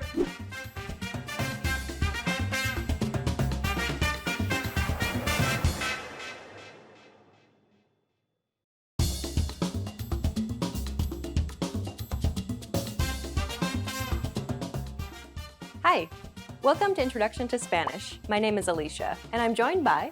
Hi everyone, I'm Leah. In this series, you'll learn everything you need to know to get started learning Spanish. That's right, and we're here to help guide you through your journey. In this lesson, you'll learn the reasons why you should start learning Spanish, about the different types of Spanish dialects, and how to get started. There are many reasons you should start learning Spanish. Did you know? Spanish is the second most spoken language in the entire world. There are even more native speakers of Spanish than there are native speakers of English. Knowing Spanish allows you to communicate with more people. And Spanish isn't just a language, but a culture and a way of living. Many cultural experiences, modes of thinking, and ways of living can only truly be understood by speakers of a given language. When we are thinking, we use our native language to do so. But if you learn another language and become multilingual, you can actually choose to think in another language. Just imagine what it'd be like thinking to yourself in Spanish. Things that are inherent in language, such as degrees of politeness or gender classes in everyday nouns, impact the way people in that culture interact with one another. Thinking in another language allows you to see why people in that culture do things the way that they do. Learning a new language then provides a new way for you to see life, and this ultimately helps you to grow as a person. If you like to travel, then you must know how important language is. This is particularly true for Spanish-speaking countries. Unlike many other countries around the world, the majority of people in most Spanish-speaking countries have a very poor ability to speak English. If you hope to interact with locals in most Spanish-speaking countries, it's crucial that you learn how to communicate in Spanish. And considering that Spanish is the second most spoken language in the world, you're missing out on a lot of what Spanish culture has to offer if you don't know how to speak Spanish. If you're eager to travel and see the world, learning Spanish may be the catalyst you need to kickstart your journey, and perhaps one day make that dream a reality. Did you know the Spanish spoken in Mexico isn't exactly the same as the Spanish spoken in Spain? Spanish is a super language that spans multiple continents. There are some differences in the language based on region, but these differences will only reveal themselves to you once you start learning Spanish. The beauty of it is that once you learn standard Spanish, you'll be able to understand any Spanish-speaking person, regardless of where they're from. Some dialects and accents, however, can be more easily understood than others. Mexican Spanish, Argentinian, and Spanish from Chile, for example, are generally easier to understand because they're spoken slower and words are pronounced more clearly. Interestingly, Argentinian Spanish has a big Italian influence, so there are many uses of Italian words in the language itself. This makes it easier for people who know Italian to learn and understand Argentinian. In this series, we'll teach you the most universal form called Standard Spanish, and this will ensure that you'll be able to communicate with Spanish speakers from all over the world. Learning a new language is just a matter of having a good learning method, practice, and time. Let's begin by teaching your first few words in Spanish. In reality, though, you most likely know some Spanish already. Everybody knows patio, hola, and fiesta. Let's teach you something that you might not know, but which is very useful. Muchas gracias. It means thank you very much. Muchas gracias. This is perhaps the most useful phrase to learn since it's used a lot in Spanish. Always answer muchas gracias to show your appreciation. Muchas gracias. Now you try. Muchas gracias. Muchas means many, and gracias means thanks. So the phrase muchas gracias literally means many thanks. Muchas gracias. Repeat after Leah. Muchas gracias. Keep repeating until you get it. Muchas gracias. Okay, one last time. Muchas gracias. Well done. Now you know how to say thank you in Spanish. We've covered a lot of things already, so why don't we wrap up the first lesson and recap what we've learned? In this lesson, you learned the benefits of studying Spanish, the different dialects in Spanish, and how to say thank you in Spanish. Muchas gracias. In the next lesson, we'll dive into Spanish pronunciation by taking a look at the sounds of Spanish, so be sure to watch the next video. See you in the next lesson. Bye! Bye!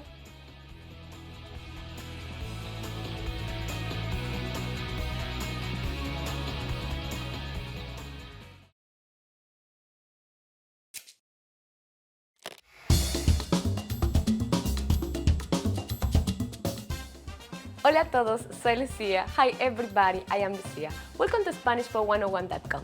Español en 3 minutos, the fastest, easiest, and most fun way to learn Spanish. In the last lesson, we learned the phrase, ¿Habla inglés? Do you speak English? In this lesson, we are going to learn how to apologize or say excuse me in Spanish. The basic phrase for excuse me is disculpe.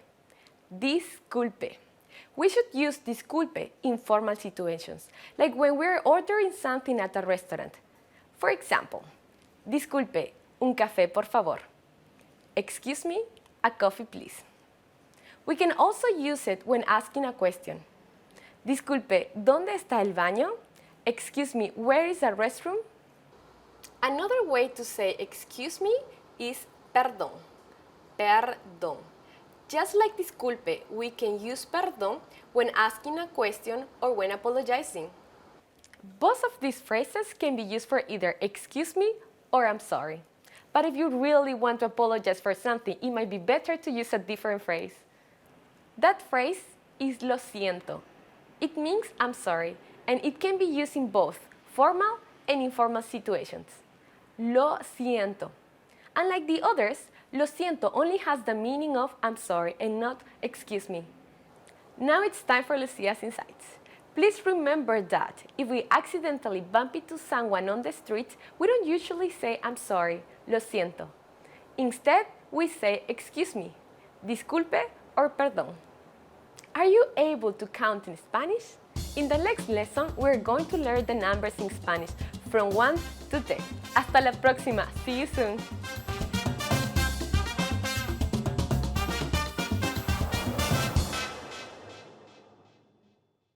Hello friends from SpanishPod101.com. I'm Efrain. And I'm Diego.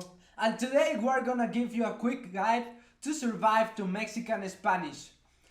Enjoy Enjoy the video! Woo! Mexico is a very beautiful place to visit because of its people, because of its culture, and many other things. But there is something in the communication that becomes slightly difficult because we have so many usages that are not used in other countries. Give us an example, Diego. Yeah, so for example, so we have a difference between the use of pretérito perfecto and the pretérito indefinido because, for example, in Spain, they tend to use the pretérito perfecto for an action that ended recently. So they will say something like, esta mañana he desayunado cereal, or hoy he desayunado cereal. However, in Mexico, we wouldn't say it in that way. We would rather say, esta mañana desayuné cereal, or hoy desayuné cereal. Now, in Mexico, many things are small. And I don't say that because of the size of the things, but rather because we tend to use a diminutive in so many occasions. So, for example, for showing courtesy or hospitality or kindness, or even when we ask for something and we want to be polite. So we can use it, for example, in the adjectives. I could say, Efraín es chaparrito. Efraín is short. But we could also use it in the nouns. So we will give you more examples. Diego, como que hace calorcito, ¿no? Sí, hace un poquito de calor. Sonará extraño, pero se me antojó un cafecito. Claro, pero en un ratito que terminemos el video, te lo preparo. Ok, ahorita me lo haces, ¿eh? Claro que sí. Va. There is another huge difference. Mexicans are incapable of saying no. So we create pretexts, excuses, and we delay the offer. That is something that people of other countries hate about us.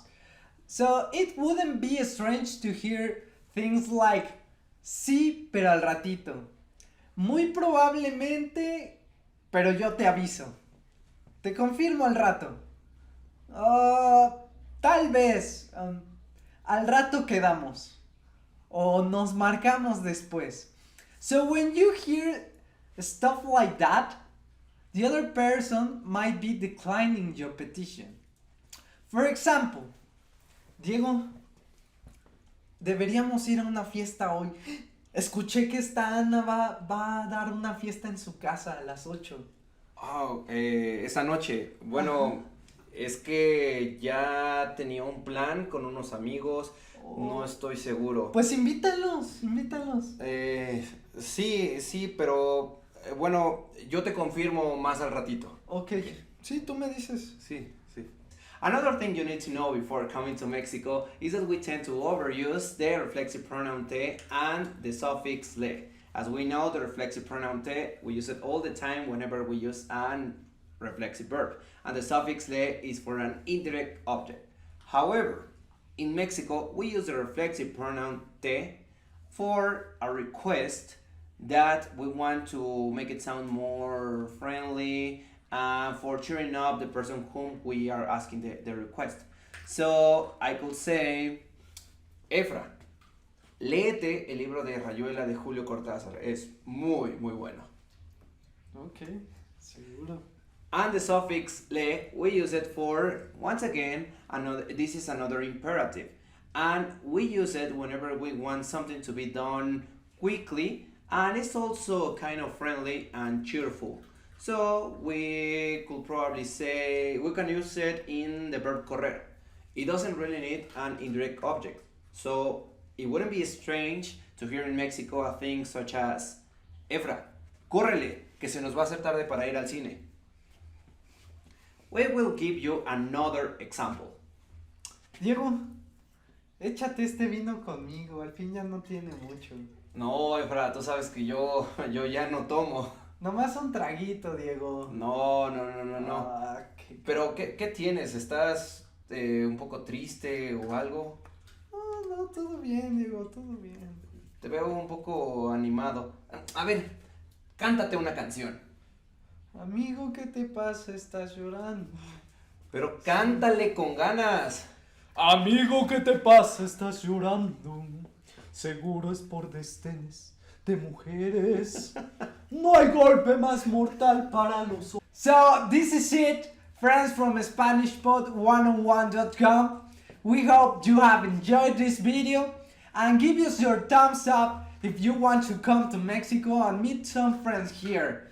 Let us know your opinion right below.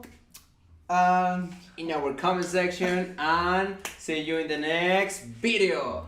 See you!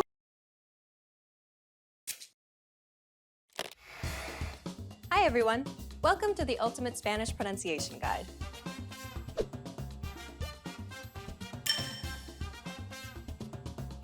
In this lesson, you'll learn the top 5 Spanish pronunciation mistakes to avoid.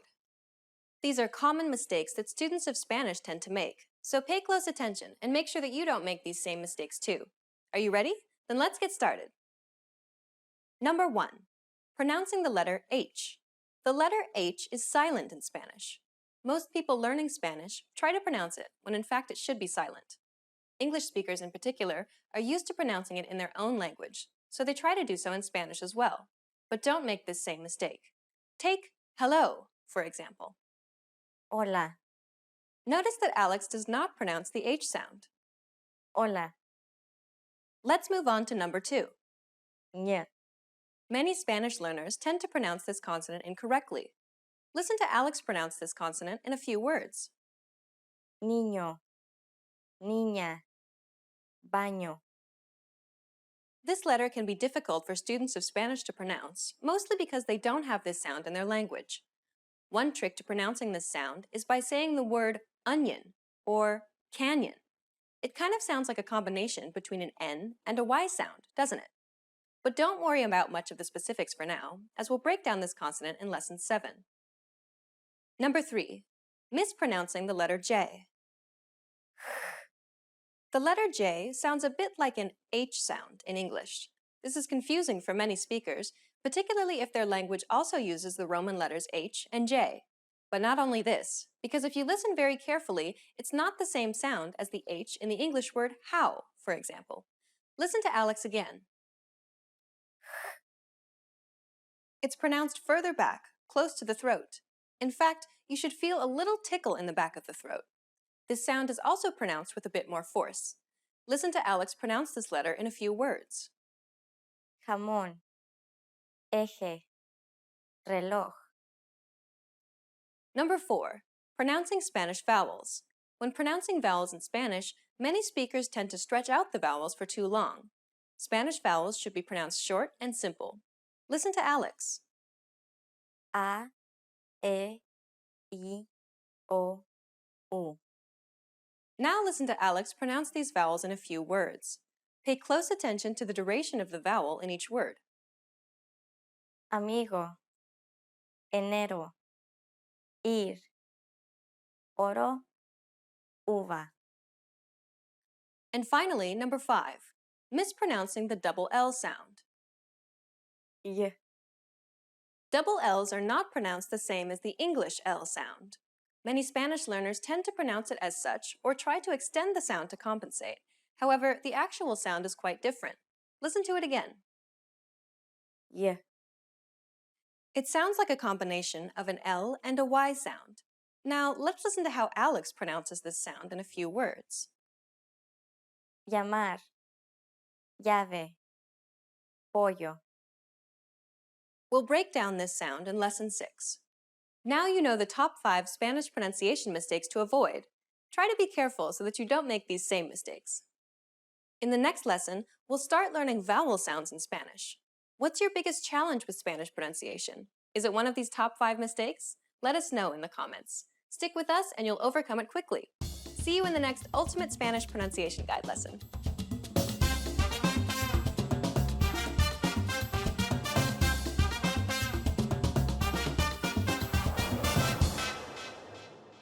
Hi everyone, this is Rosa, and today we'll be doing top 10 phrases to use when you're angry. Let's begin. No es de tu incumbencia. It's none of your business. No es de tu incumbencia. It's none of your business. Okay, so if someone asks you about something you don't want to say anything about, like, and you're, I don't know, a bit upset maybe at this person, like you can say this. Cállate. Shut up. Cállate. Shut up. So very straightforward. If you want someone to be silent, you can say this. Déjame en paz. Leave me alone. Déjame en paz. Leave me alone. So if you are very busy or if you don't want like another person to talk to you for a while, you can say this. It's not very nice, but you can say. ¿Estás de coña? Are you kidding me? ¿Estás de coña?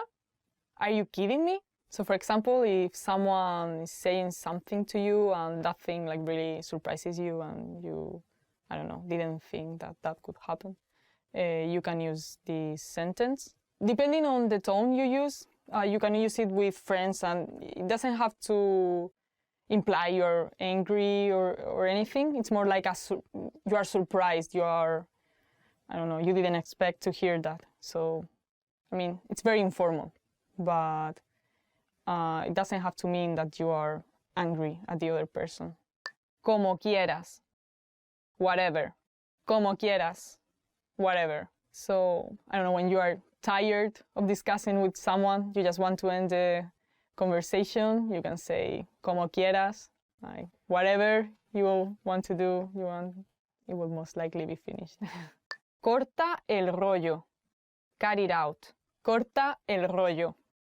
Cut it out. For example, if someone is making a lot of excuses, is trying to explain something, and you just want them to shut up and stop, I don't know, making excuses or whatever, you can say this.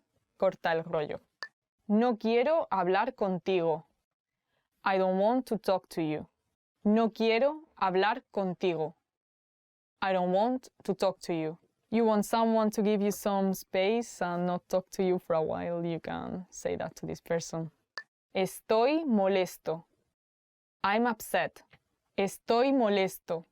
I'm upset. So yeah, you can say this if someone has done you something, you're feeling a bit mad about it. ¿Y qué pasa? So what? ¿Y qué pasa? So what? Maybe if someone makes a remark about something you said, I don't know, the other person like is complaining about something or found some problem, but you don't think that thing is important, you can say, ¿y qué pasa? So what? No me estás escuchando. You're not listening to me. No me estás escuchando. You're not listening to me. When you are discussing with someone and like the other person goes on and he isn't really listening to you, you can say this, for example. And this is the end of today's top 10 phrases to use when you're angry. Tell us in the comments below what you say when you're angry. Don't forget to like this video, subscribe to the channel, and check out SpanishPod101.com. Hasta luego! I'm not angry.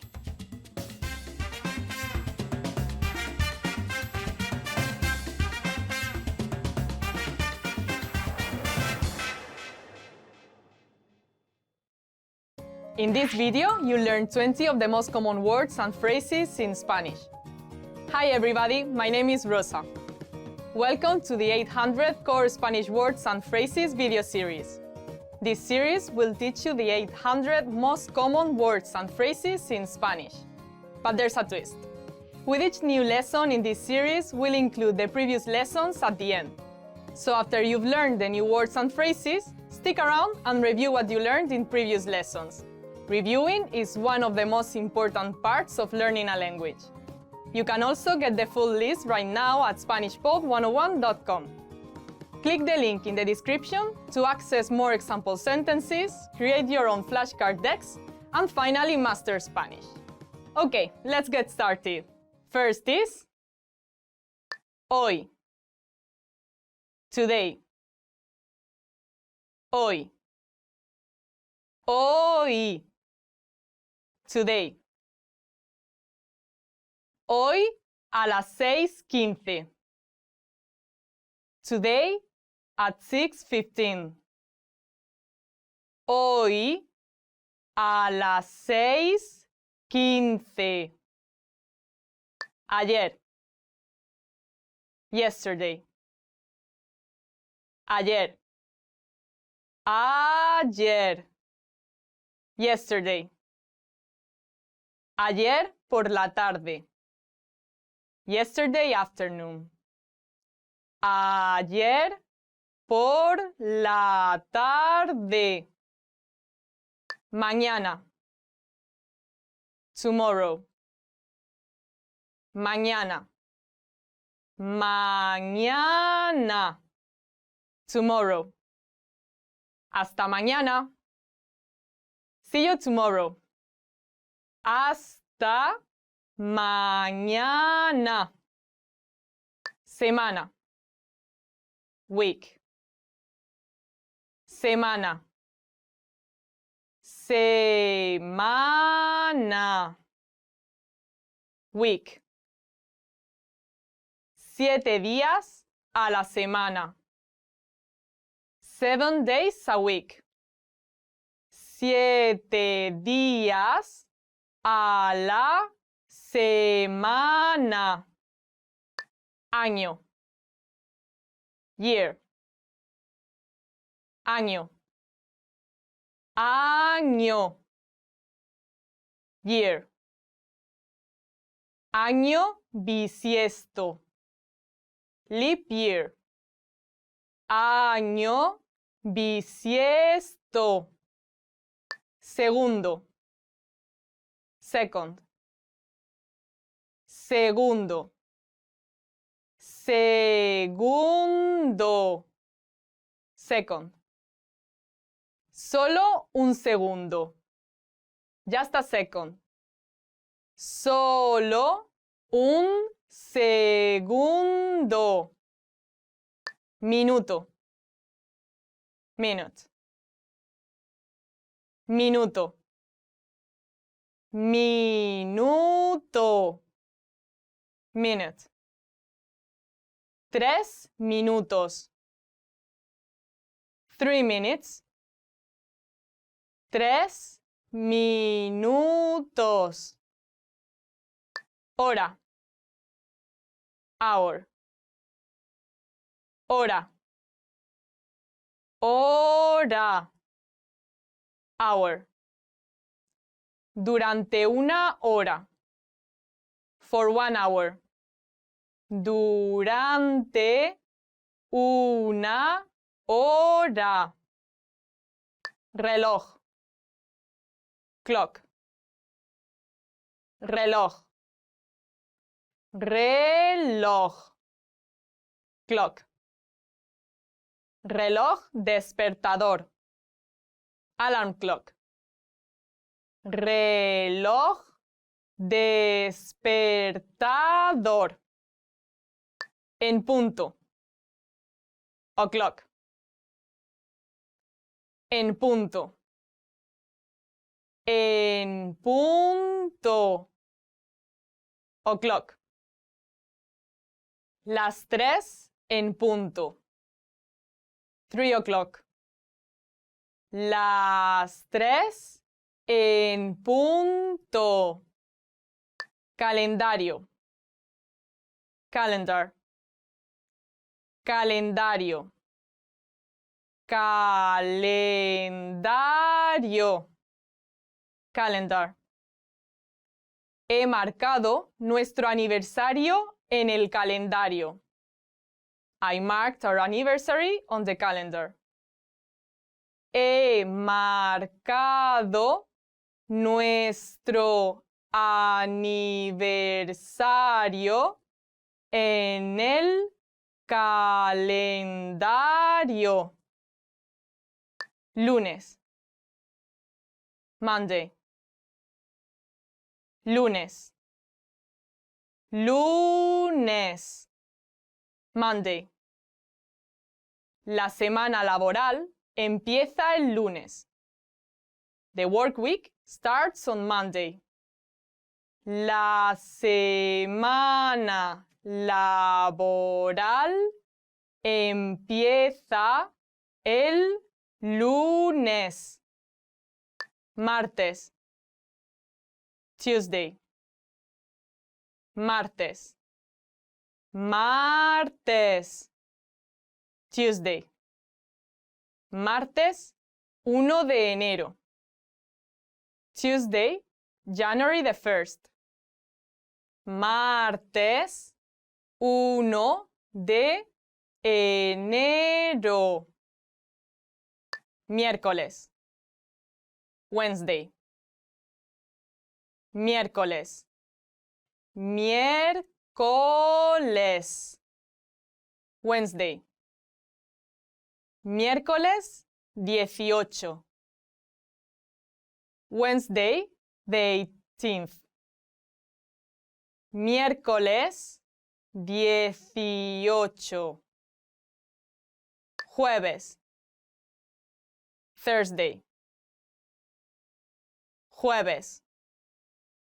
Jueves. Thursday. El jueves. On Thursday. El jueves. Viernes. Friday. Viernes. Viernes. Friday. Viernes 8 de diciembre.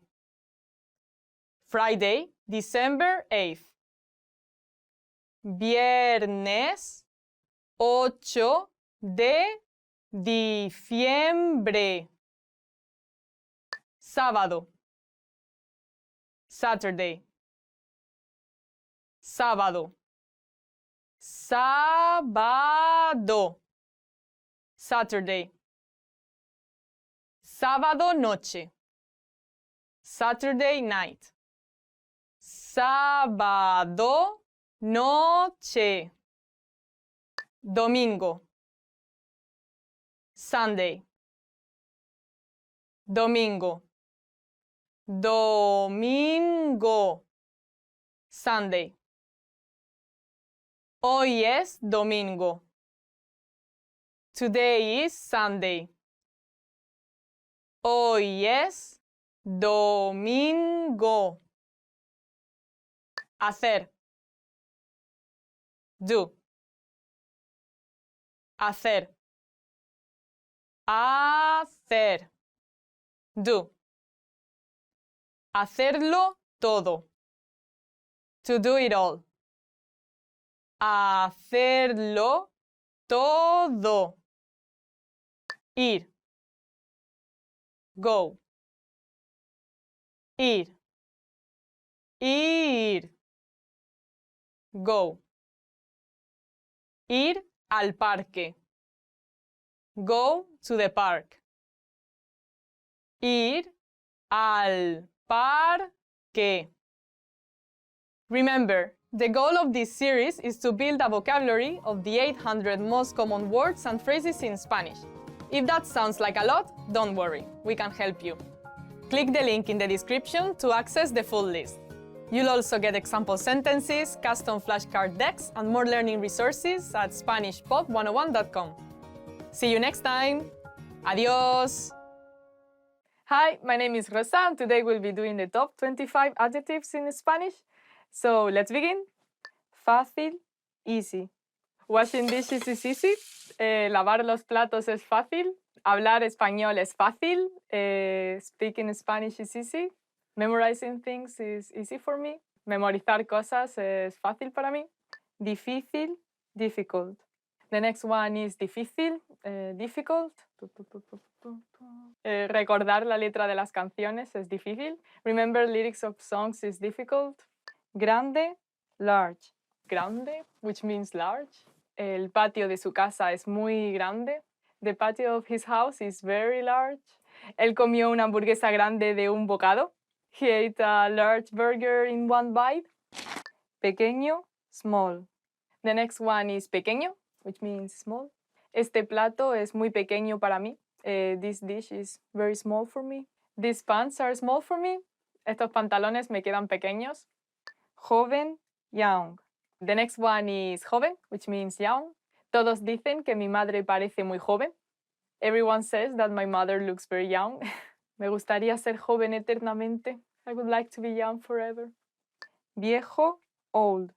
Esta ropa es muy vieja. These clothes are very old. He looks much older because he smokes a lot. Él parece mucho más viejo porque fuma demasiado. Nuevo, new. The next one is nuevo, which means new. Este reloj es nuevo.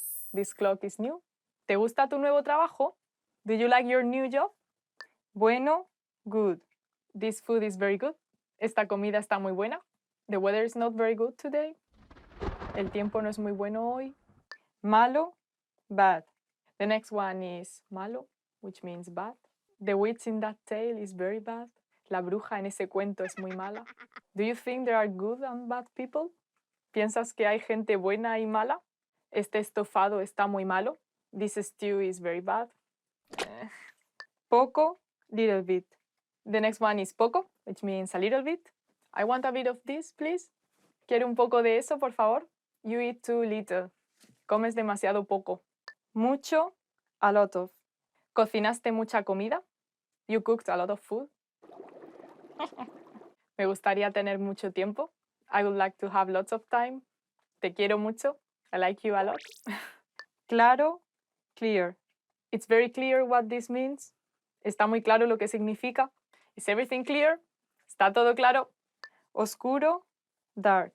Oscuro, which means dark. Come to the dark side. Ven al lado oscuro. ¿Te da miedo cuando está muy oscuro? Are you scared when it's too dark? Importante, important. My friends are very important to me. Mis amigos son muy importantes para mí. Now is very important. El ahora es muy importante. Libre, free. Libre, which means free. Este asiento está libre. This seat is free. Quiero ser libre como un pájaro. I want to be free as a bird. Alto, high. Alto, which means high. Este edificio es muy alto. This building is very high. The price is very high. El precio está muy alto. Bajo, low. Bajo, which means low. El techo es muy bajo. The roof is very low. Lejos, far. The next one is lejos, which means far. Mi casa está muy lejos de aquí. My house is very far from here. Cerca, close. The next one is cerca, which means close. There's a supermarket close to my house. Hay un supermercado cerca de mi casa. Interesante, interesting. Learning about other cultures is interesting. Aprender de otras culturas es interesante. It would be interesting to know his story. Sería interesante conocer su historia. Aburrido, boring. The next word is aburrido, which means boring. My English teacher used to be very boring. Mi profesora de inglés era muy aburrida. Cleaning is boring. Limpiar es aburrido. Largo, long. The next one is largo, which means long. Me gustan las faldas largas. I like long skirts. Esta carretera es muy larga. This road is very long. Corto, short. The next one is corto, which means short. But we use this with objects, but not with people. Like we would say a person is bajo, but not corto. This composition is very short. Esta redacción es muy corta. Limpio, clean. The next one is limpio, which means clean. Mi habitación nunca está limpia según mi madre. My room is never clean to my mother. Sucio, dirty. The next word is sucio, which means dirty. My hair is very dirty. I need to wash it. Mi pelo está muy sucio. Necesito lavarlo. When I played outside, I used to get very dirty. Cuando jugaba afuera, solía ensuciarme mucho. So this is the end of today's top 25 adjectives in Spanish. I hope you learned something useful and thank you for watching. Don't forget to subscribe. Bye.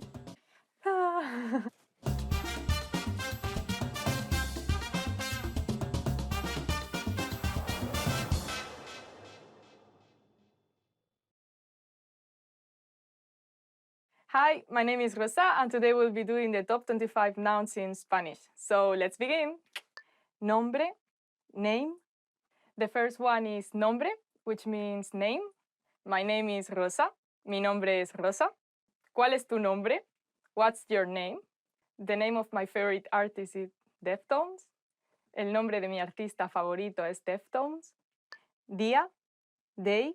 The next one is día, which means day. Hoy es un buen día. Today it's a good day. My favorite day of the week is Saturday. Mi día favorito de la semana es el sábado. Vida, life. The next one is vida, which means life. Vive la vida, live the life. Año, year. The next one is año, which means year. I was born in the year 1991. Nací en el año 1991. I would like to live in the 20s. Me gustaría vivir en los años 20. This year I want to travel to the United States. Este año quiero viajar a los Estados Unidos.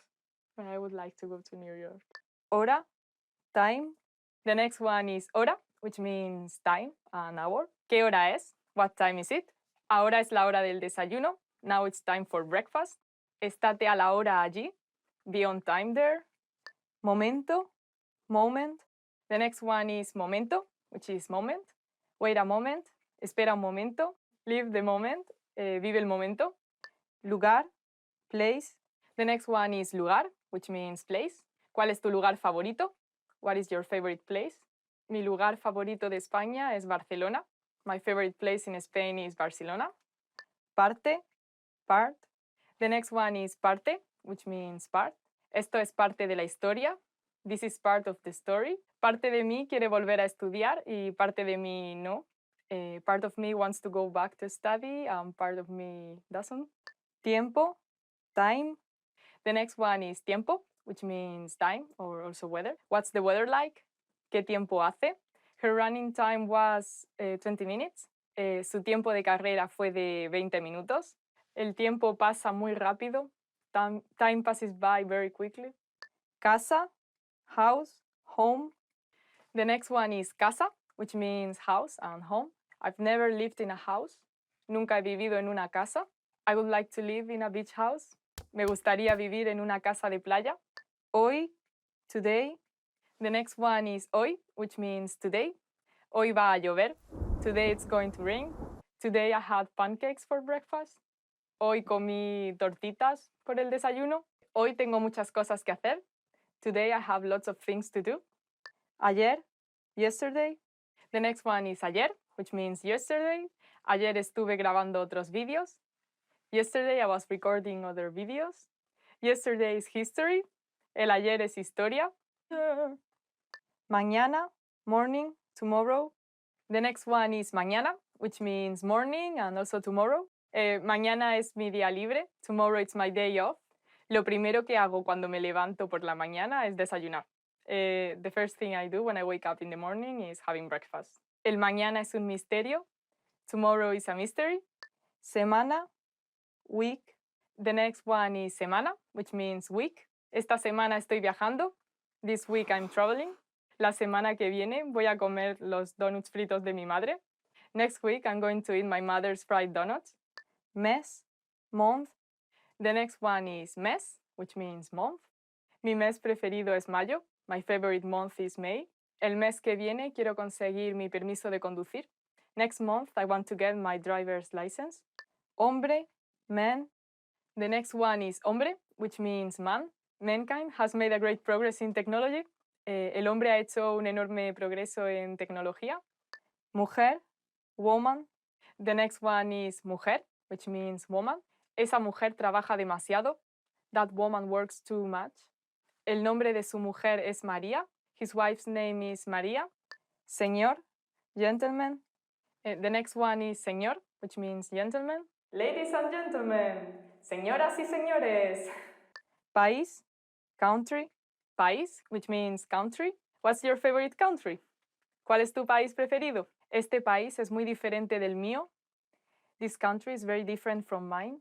I like the country Thailand because it has great food. Me gusta el país Tailandia porque su comida es increíble. Mundo, world. The next word is mundo, which means world. When you're, for example, visiting another country and you meet someone from your own country, you can say, el mundo es un pañuelo. the world is a handkerchief, meaning that the world is too small. No me lo creo. I can't believe it. The world is a handkerchief. The world goes round and round. El mundo gira y gira. Ay. Trabajo, work, job. Trabajo, which means work and job. ¿Cuál es tu trabajo? What is your job? Ay. In Spain, a job is normally 40 hours a week. En España, un trabajo normalmente es de 40 horas a la semana. A job that I would like to do would be an illustrator. Persona, person. The next one is persona, which means person. Eres mi persona preferida. You're my favorite person. I am a shy person. Soy una persona tímida. Cosa, thing. The next one is cosa, which means thing. Tengo muchas cosas que hacer. I've got a lot of things to do. The thing I like most about this place is the service. La cosa que me gusta más de este sitio es el servicio. Ciudad, city. The next one is ciudad, which means city. Mi ciudad no es muy grande. My city is not very big. Very big cities can be a bit stressful for me. Las ciudades muy grandes pueden ser un poco estresantes para mí. Agua, water. The next one is agua, which means water. Tu cuerpo es 2/3 de agua. Your body is 2/3 of water. Bring a bottle of water with you when you exercise. Lleva una botella de agua cuando hagas ejercicio. Música, music. The next one is música, which means music. Hace algunos años solo escuchaba música hardcore. Some years ago, I only listened to hardcore music. And this is the end of today's top 25 nouns in Spanish. Thank you for watching, and I hope you learned something useful today. Don't forget to subscribe. Bye. The world is a handkerchief.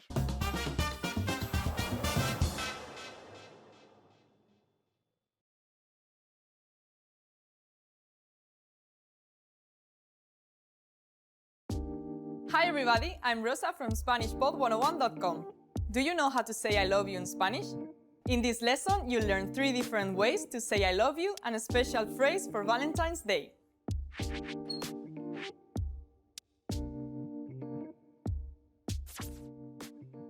Let's start with the most common phrase. Te amo.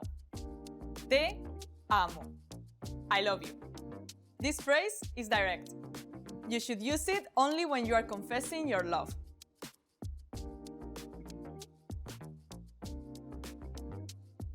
If you want to be less direct, you can use this phrase. Significas mucho para mí. Significas mucho para mí. It means, you mean so much to me.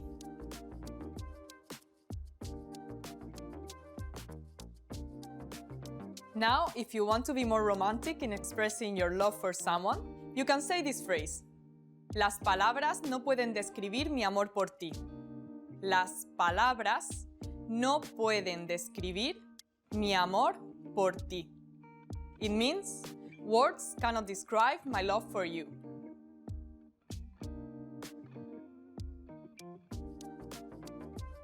Now you know 3 different ways to say I love you in Spanish. And here's one more. What if you want to spend Valentine's Day with someone special?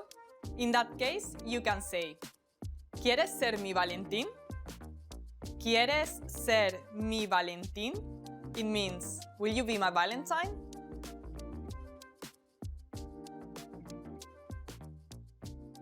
Let's wrap up this lesson by recapping what we've learned. Listen to the expression and repeat after me. I love you. Te amo.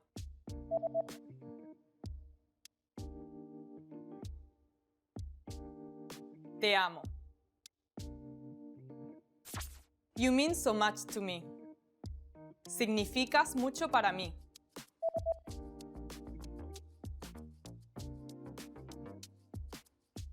Significas mucho para mí. Words cannot describe my love for you. Las palabras no pueden describir mi amor por ti.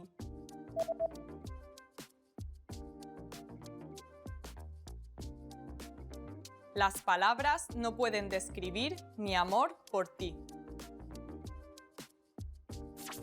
Will you be my Valentine?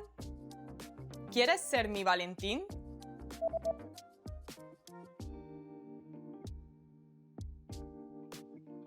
¿Quieres ser mi Valentín?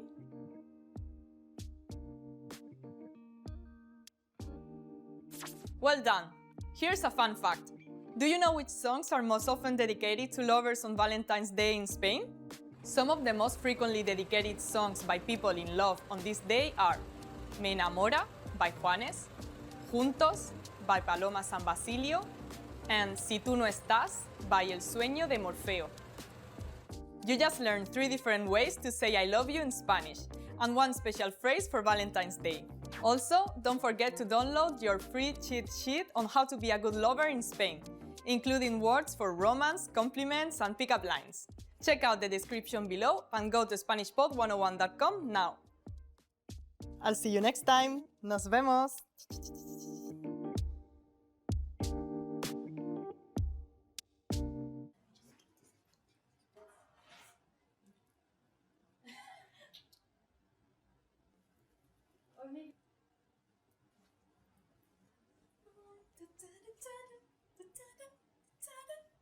Okay.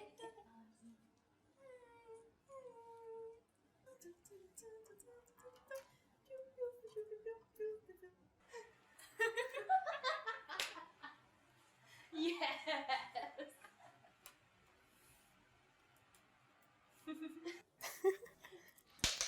No. Nos vemos.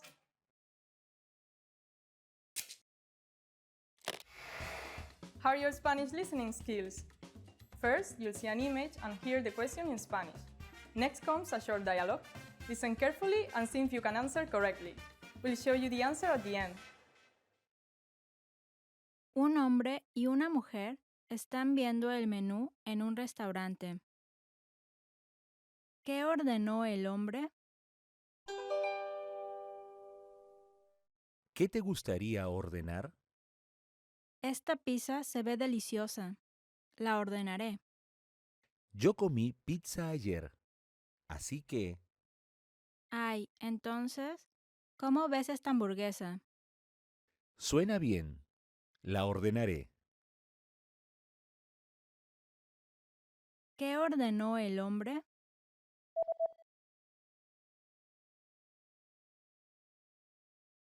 Un hombre y una mujer están viendo el menú en un restaurante. ¿Qué ordenó el hombre? ¿Qué te gustaría ordenar? Esta pizza se ve deliciosa. La ordenaré. Yo comí pizza ayer, así que... Ay, entonces, ¿cómo ves esta hamburguesa? Suena bien. La ordenaré. Did you get it right? I hope you learned something from this quiz. Let us know if you have any questions. See you next time!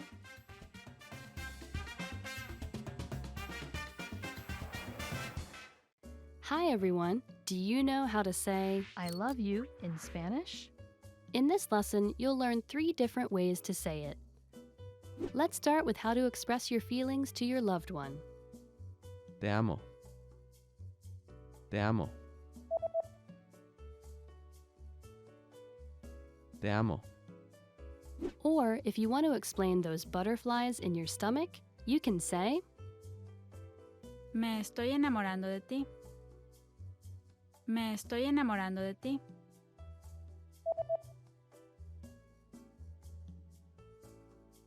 Me estoy enamorando de ti. And when you feel that I love you is not enough, you can say, Las palabras no pueden describir mi amor por ti. Las palabras no pueden describir mi amor por ti.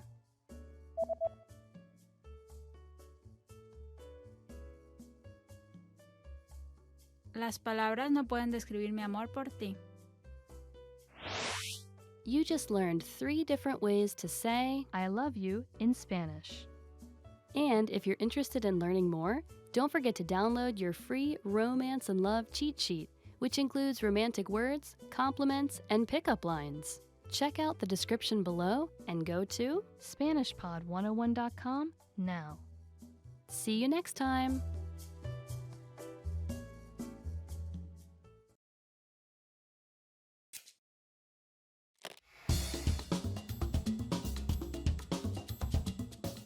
Hola a todos, soy Lucía. Hi everybody, I am Lucía. Welcome to SpanishPod101.com. Español en 3 minutos, the fastest, easiest, and most fun way to learn Spanish. In the last lesson, we learned some words used when apologizing in Spanish, including disculpe and perdón. In this lesson, we are going to learn numbers in Spanish. Yes, numbers, los números, from 1 to 10.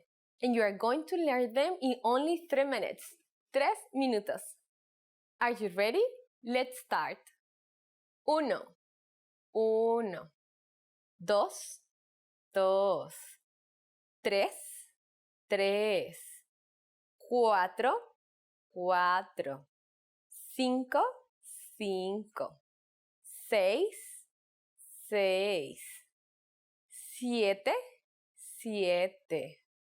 8, 8. 9, 9. 10, 10. Okay, now repeat after me. I will say the numbers and give you time to repeat each one. 1, 2, 3, 4, 5, 6, 7, 8, 9, 10. Great job! What's before uno? Do you know? It's similar to English but has a slightly different pronunciation. Cero. Cero. You don't have any more excuses. Now you can give your phone number to friends in Spanish. Let's do it together. We will use the phrase mi número es, which means my number is. Mi número es. Mi número es 9, 3, 5, 5, 4, 2, 7, 6, 1, 8. Now it's time for Lucia's insights. When we go to the post office in Peru, we sometimes have to stand in line with a number. They will scream número uno, número dos, and so on. Learn your numbers well so you can be ready. Do you know the Spanish word for 100? Here is a hint. It's similar to a common English word. In the next lesson, we are going to learn the numbers from 11 to 100 in Spanish. Your task now is to practice the number we study in this lesson, from 1 to 10. Hasta la próxima. See you soon.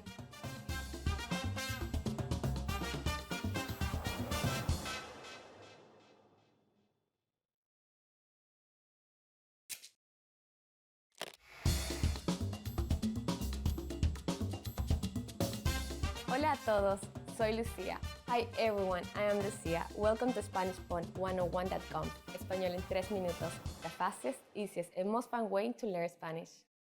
In the last lesson, we learned how to introduce ourselves in Spanish. In this lesson, we are going to learn how to use good manners as we thank people. ¿Están listos? Are you ready? Empecemos. Let's start.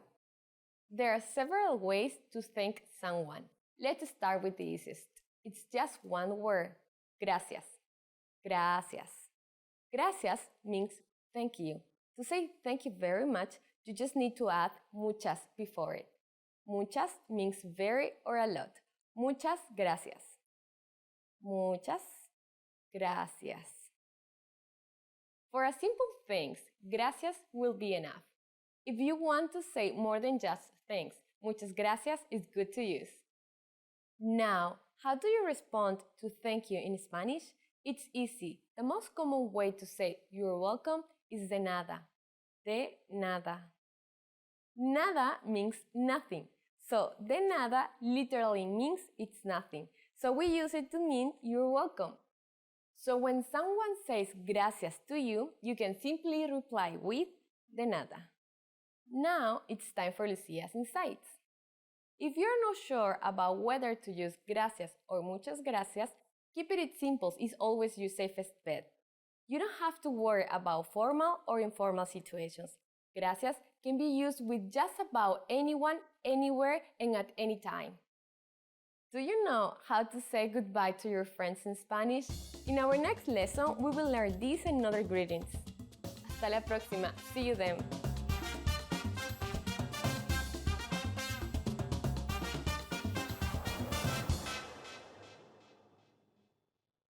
In this video, you'll learn 20 of the most common words and phrases in Spanish.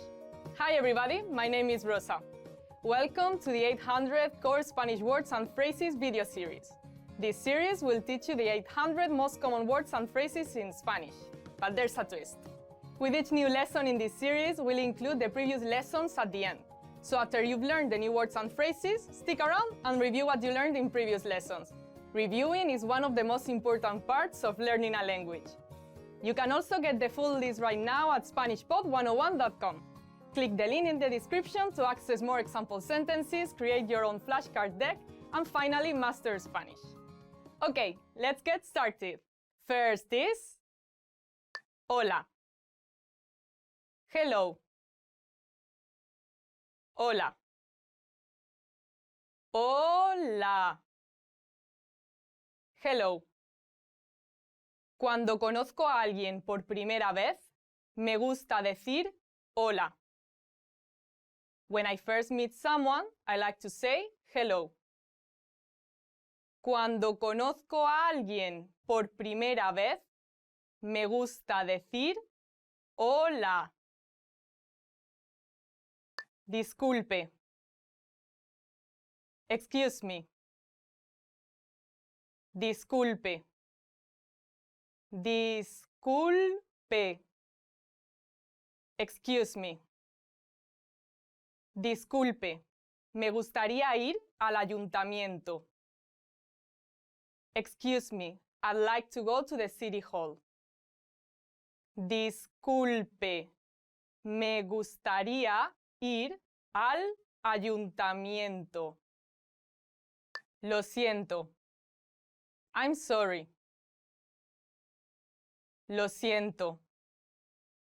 Lo siento. I'm sorry. Lo siento.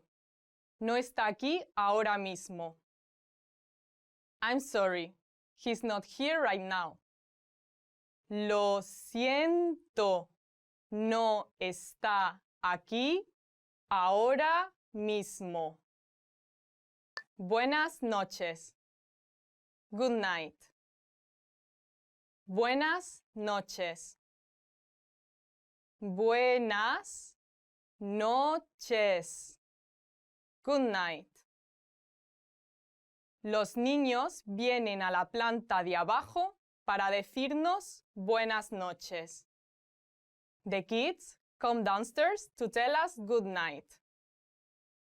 Los niños vienen a la planta de abajo para decirnos buenas noches. Encantado de conocerte. Nice to meet you. Encantado de conocerte. Encantado de conocerte. Nice to meet you. Encantado de conocerle, señor. Nice to meet you, sir. Encantado de conocerle, señor. ¿Cómo estás? How are you? ¿Cómo estás? ¿Cómo estás? How are you? ¿Qué hay de nuevo? ¿Cómo estás? What's new? How are you? ¿Qué hay de nuevo? ¿Cómo estás? Sí. Yes. Sí. Sí. Yes. Sí. Está buenísimo. Yes. It's delicious. Sí. Está buenísimo. No. No. No. No. No. Señal de no. No sign. Señal de no. Gracias. Thank you. Gracias. Gracias. Thank you. Gracias por venir. Thank you for coming. Gracias por venir. Me llamo. I'm name. Me llamo. Me llamo. I'm name. Me llamo John. I'm John. Me llamo John. Adiós. Goodbye. Adiós. Adiós. Goodbye. Estaba triste por decirle adiós a su novio. She was sad to say goodbye to her boyfriend. Estaba triste por decirle adiós a su novio. Malo. Bad. Malo. Malo. Bad. El hombre es malo. The man is bad. El hombre es malo. Bueno. Good. Bueno. Bueno. Good. Las verduras son buenas para ti. Vegetables are good for you. Las verduras son buenas para ti. Guapa. Pretty. Guapa. Guapa. Pretty. Es guapa. She is pretty. Es guapa. Feo. Ugly. Feo. Feo. Ugly. Rostro feo. Ugly face.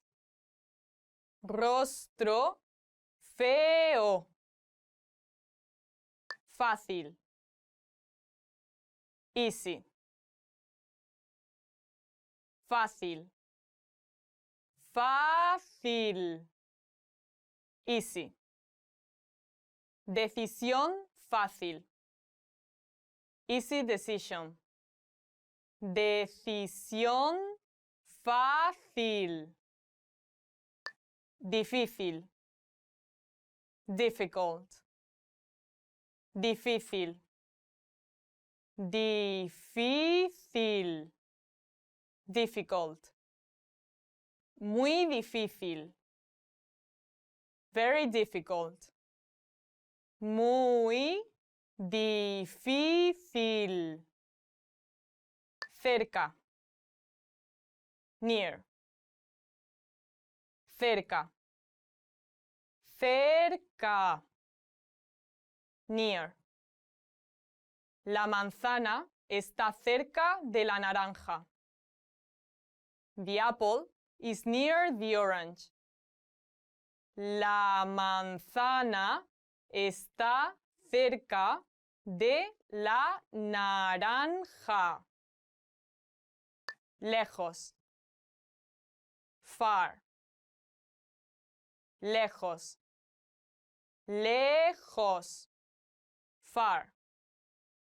La mujer está viendo algo a lo lejos. The woman is looking at something far away. La mujer está viendo algo a lo lejos. Pequeño. Small. Pequeño. Pequeño. Small. Muy pequeña. Very small. Muy pequeña. Remember, the goal of this series is to build a vocabulary of the 800 most common words and phrases in Spanish. If that sounds like a lot, don't worry, we can help you. Click the link in the description to access the full list.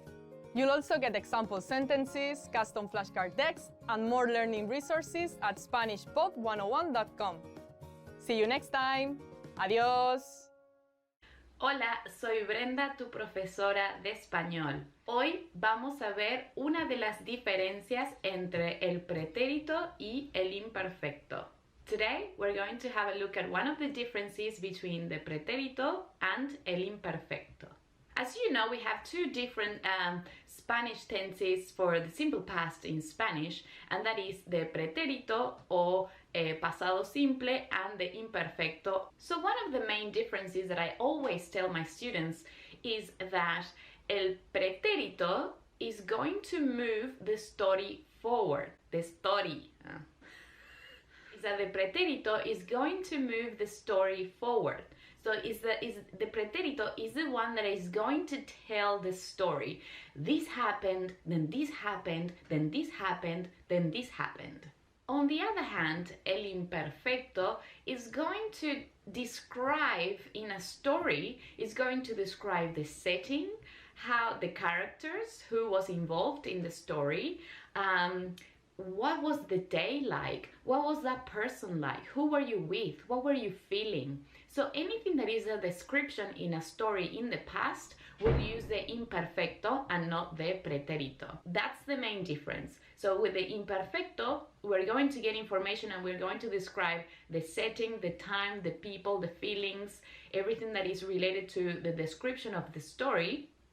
And with the pretérito, what we are going to do is move the story forward. We're going to tell the story. The pretérito will say what happened, and the imperfecto will say who was there, where were you, is going to set up the story. Have a look at this example.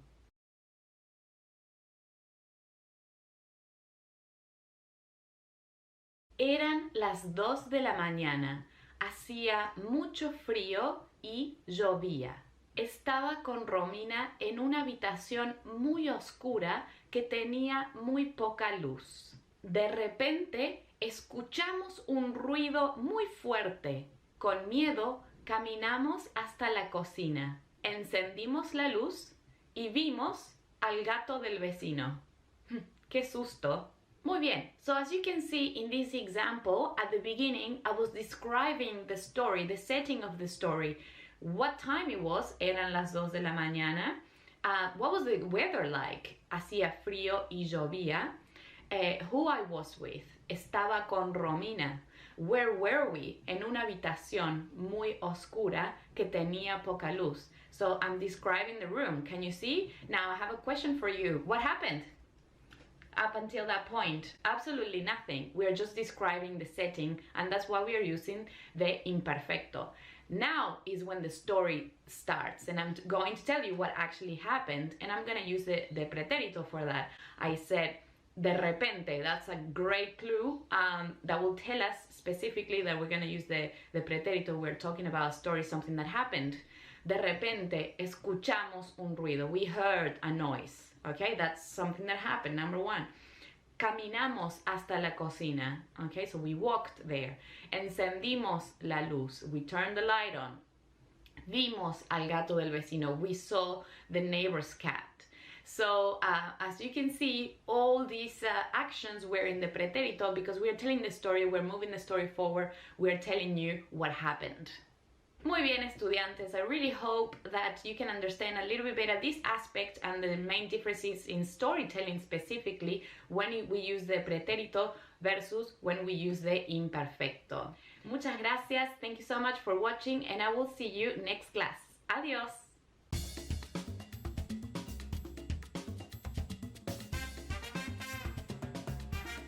Hi, welcome to Introduction to Spanish. My name is Alicia, and I'm joined by...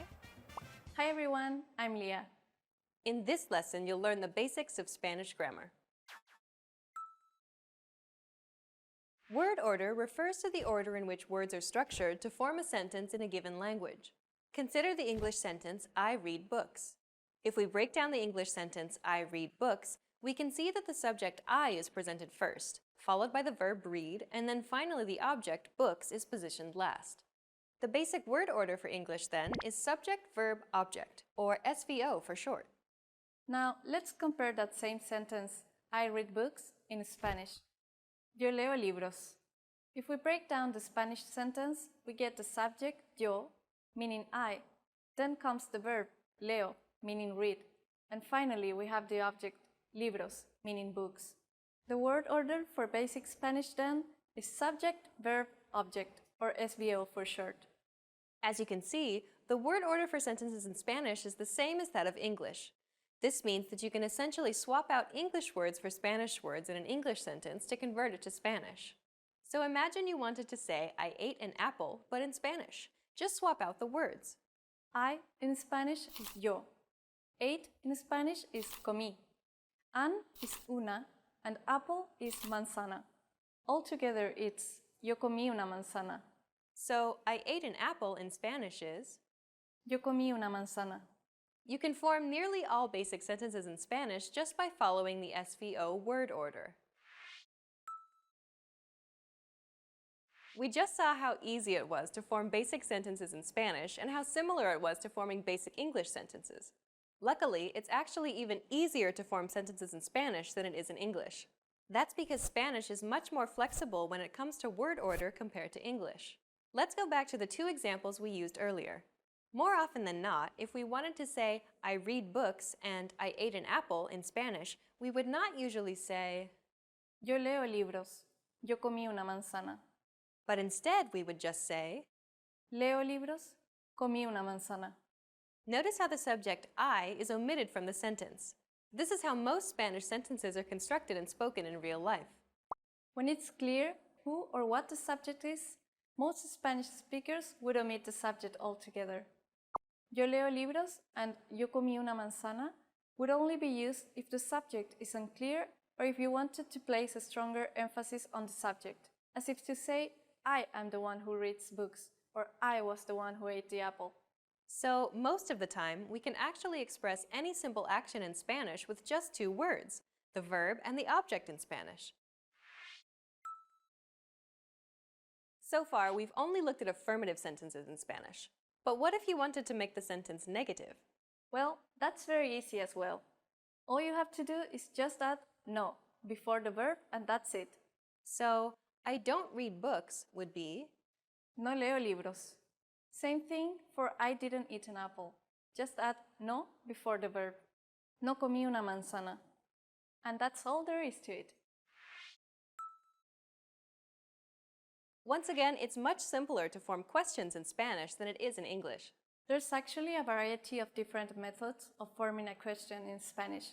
Let's go through some of them. Will seem a little strange if we ask our own selves a question in Spanish. So let's introduce a new subject. Let's go with Juan, a very typical Spanish name. So instead of I read books, we now have Juan reads books. Juan lee libros. The simplest way we can turn that statement into a question is by just raising our intonation at the end of the sentence. Juan lee libros? Meaning, does Juan read books? In conversation, we just need to raise the intonation at the end to express that it's a question. In writing, however, we have to include the question mark at the end, just like in English. But unlike English, questions in Spanish are marked with an inverted question mark at the beginning of the question as well. Juan lee libros? Another simple way we can turn a statement into a question is by adding a question tag at the end of a sentence. One question tag in English, for example, is right? Something something statement, right? It works in exactly the same way in Spanish. Juan lee libros, no? Juan reads books, doesn't he? The final way to make a sentence in Spanish is to actually switch the verb and the subject. So statements in Spanish would normally be SVO, but to formulate a question, it'll be VSO. The verb and subject are switched. ¿Lee Juan libros? Meaning, does Juan read books? All of these questions mean the same thing, but they're not completely identical. There are tiny nuances that go along with the method you use to formulate a question.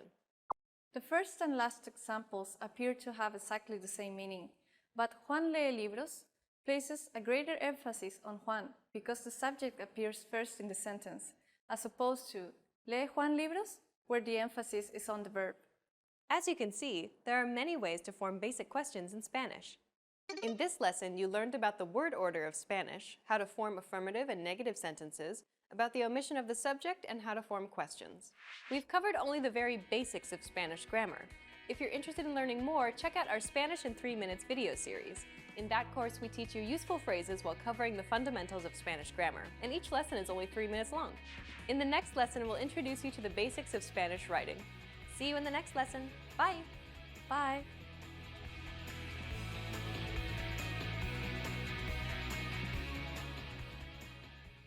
Hi, my name is Rosa, and today we will be doing the top 25 phrases in Spanish. So the first one is hola, hello. Hola, which means hello. Hola is a very casual way to greet someone, so you can say hola to your friends, and hola to your family, and hola to everyone. Adios, goodbye.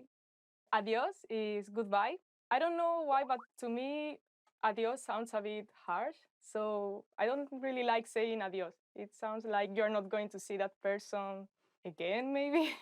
So instead of adios, I would maybe use hasta luego, which is see you later. Buenos días, good morning. The next one is buenos días, which is good morning. Yep, you say it when you see someone in the morning. So, buenos días. Buenas tardes, good afternoon. Buenas tardes, which is good afternoon. Buenas tardes is used from 12 p.m. on. So yeah, maybe you are having lunch and you see someone, so you say, buenas tardes. Buenas noches, good night. The next one is buenas noches, which means good night. Say like goodbye. When you are going to sleep, you say buenas noches. Is the last thing you say. Buenas noches. Sí, yes. The next phrase is sí, which means yes. For example, if someone asks me, do you want a slice of cheesecake? I would say sí. No, no. The next phrase is no, which means no. For example, do you want to do your homework? No. Nos vemos. See you later. The next one is nos vemos, which is see you later. Very casual. So yeah, you can say it to your friends or yeah, to your family, whatever, when you want to say like goodbye, see you soon. Hasta mañana. See you tomorrow. The next one is hasta mañana, which means see you tomorrow. For example, if you are at the university and you want to say goodbye to your friends, which you won't be seeing until tomorrow, you would say hasta mañana. ¿Cuál es tu nombre? What is your name? So the next phrase is ¿cuál es tu nombre? Which means what is your name? Mi nombre es Rosa. And yep, what is your name? Tell me. Yo soy Rosa. I am Rosa. The next phrase is yo soy plus your name. So in my case, yo soy Rosa. And it means I am Rosa. What's your name? Encantado de conocerle. Nice to meet you. The next phrase is encantado de conocerle, which is nice to meet you. But the thing is that encantado de conocerle is a bit formal. So if you want to say it to your friends or, I don't know, family, you could say encantado de conocerte. Encantada de conocerte. Gracias. Thank you. The next phrase is gracias, which is thank you.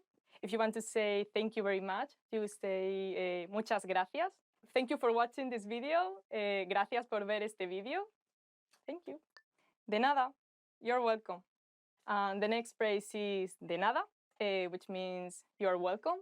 So yep, whenever someone says thank you to you, make sure to say de nada. No hay de qué. Don't mention it. The next phrase is no hay de qué, don't mention it. So if you do a favor to someone and that someone says thank you to you, gracias, you could say no hay de qué, por favor, please. The next one is por favor, which means please. So if you want to ask for a favor to someone, you would say por favor. Por favor, suscribiros a este canal. Please subscribe to this channel. Perdón, sorry. The next one is perdón, which is sorry. If you haven't heard something properly and you want the other person to repeat it, you can say perdón. Lo siento, sorry. The next one is lo siento, I'm sorry. So if you did something wrong, that's what you say. So, for example, if you get late to class, you would say to the teacher, lo siento, bienvenidos, welcome. The next one is bienvenidos, which is welcome, bienvenido. If someone is coming to your house, you can say bienvenidos. ¿Cómo estás? How are you? The next one is ¿cómo estás?, which means how are you? It's not a formal way to say it, but maybe a more informal way would be ¿qué tal? But yeah, I think you can use ¿cómo estás?, like with almost everyone. Like sometimes when you ask ¿cómo estás?, you want like a more in-depth answer. Like you don't want a simple I'm fine, but you really want to know how that person is. But maybe ¿qué tal? Is more casual, it's just like, you just want to hear I'm fine, thank you. For example, if you ask someone, ¿cómo estás?, that person could tell you, I'm not very good, I lost my job and I'm trying to find a new one, but something like that. ¿Qué hora es? What time is it? The next one is ¿qué hora es? What time is it? So now it's 4 o'clock, las 4 en punto. ¿Cuánto es? How much? The next one is ¿cuánto es? How much? So when you enter a shop and you want to know the price of something, you can say ¿cuánto es? Also, you can say ¿cuánto cuesta? It's the same thing. ¿Qué es eso? What is that? The next one is ¿qué es eso? What is that? Yeah, you can point at something and ask ¿qué es eso? ¿En dónde está el baño? Where is the bathroom? The next one is ¿en dónde está el baño? Where is the bathroom? Yeah, very useful phrase to know. So, for example, if you are in a restaurant and you want to go to the bathroom, you can ask the waiter, ¿dónde está el baño? And then the waiter indicates you and yeah, you go to the bathroom. No lo comprendo. I don't understand. The next one is no lo comprendo, which is I don't understand it. If someone is talking to you and you are a bit lost, you can say lo siento, sorry, no lo comprendo, I don't understand. If they are nice, they will try to explain it better to you. Also, instead of comprendo, you can also say entiendo. So, no lo entiendo. It would be the same thing. This is the end. Thank you for watching this video. I hope you enjoyed these top 25 phrases in Spanish and don't forget to subscribe. Bye! I am a bit shy, I don't know.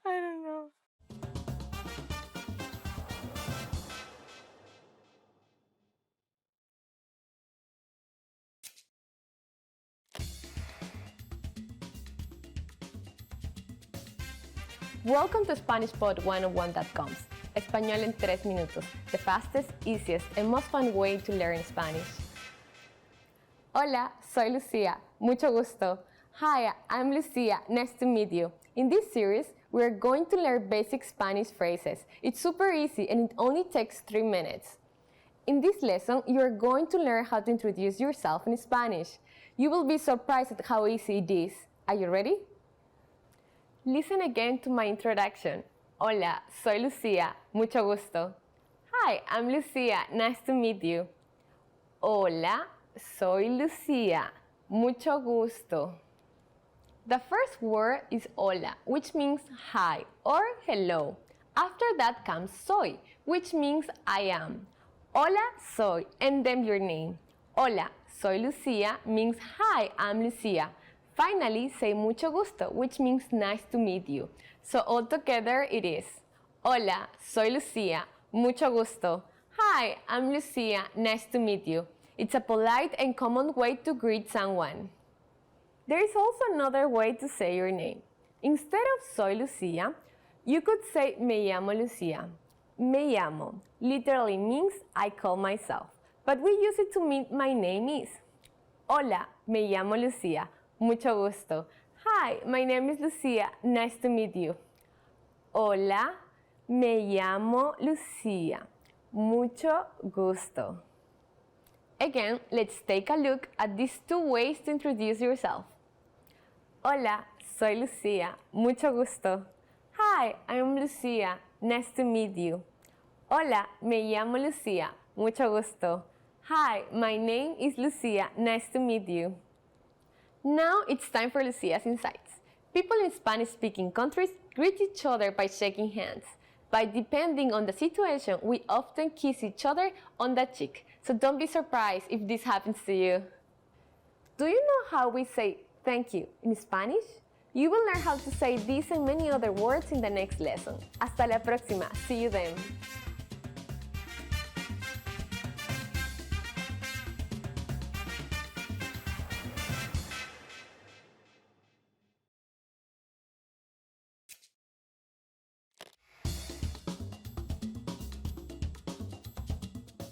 Hola a todos, soy Lucia. Hi everybody, I'm Lucia. Welcome to SpanishPod101.com's Español en 3 minutos, the fastest, easiest, and most fun way to learn Spanish. In the last lesson, we learned the most common greeting in Spanish. Do you remember them? In this lesson, we are going to learn a very useful phrase.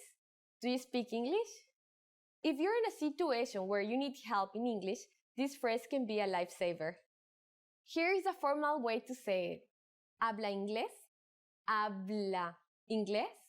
Again, this means, do you speak English? The word habla is a form of the verb hablar, which means to speak. This is the formal way to say you speak. Hablar is known as a AR verb because it ends in AR. Most AR verbs conjugate in a similar way. To learn how to properly conjugate AR verbs like hablar, please check out our Absolute Beginner series on SpanishPod101.com. Now, let's make this sentence informal. This is done by adding an S to the end of habla. When we do that, we get hablas. Altogether, ¿hablas inglés?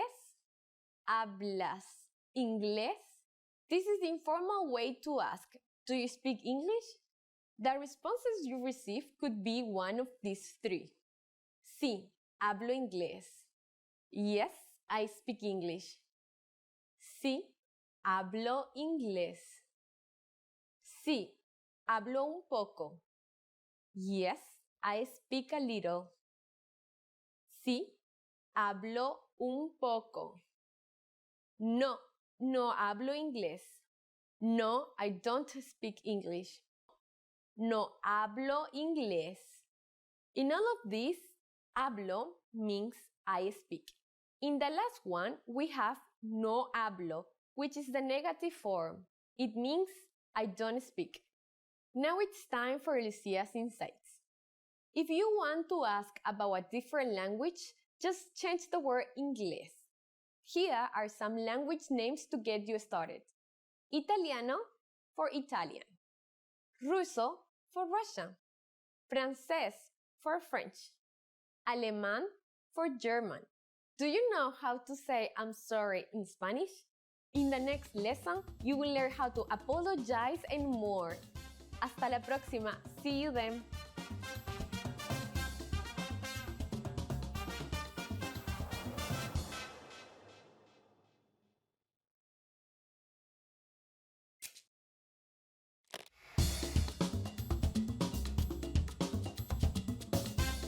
Hola a todos, soy Lucia. Hi everybody, I'm Lucia. Welcome to SpanishPod101.com's Español en 3 minutos, the fastest, easiest, and most fun way to learn Spanish. In the last lesson, we learned how to show thanks by saying gracias. In this lesson, we will learn some of the most common greetings used in Spanish. ¿Están listos? Are you ready? Empecemos. Let's start. The most used informal greeting is hola. Hola. Hola means hi or hello. We can use it in formal and informal situations at any time of day. It's very convenient. Hola. Now, let's look at some greetings that are used at certain times of day. First is good morning. Good morning in Spanish is buenos días. Buenos días. Buenos días literally means good day, but we use it to mean good morning. During the day, we say buenas tardes. Buenas tardes. Buenas tardes means good afternoon. This can be used all day as long as it's light outside. Again, buenas tardes. When it starts to get dark, you can switch to this. Buenas noches. Buenas noches. Buenas noches means good evening or good night, depending on the situation. If you're greeting someone in the evening, it means good evening. If you're speaking to someone before you go to sleep, it means good night. Again, that's buenas noches.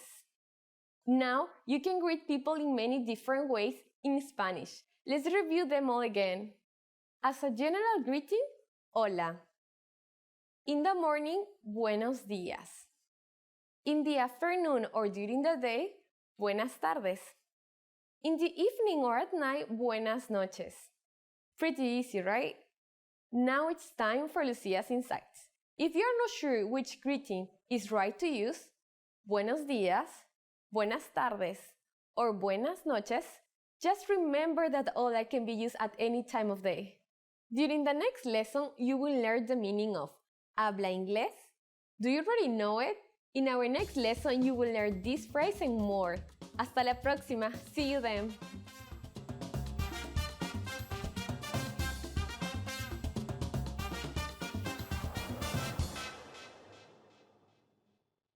Hi, my name is Rosa. Today we'll be doing the top 25 verbs in Spanish. So let's go.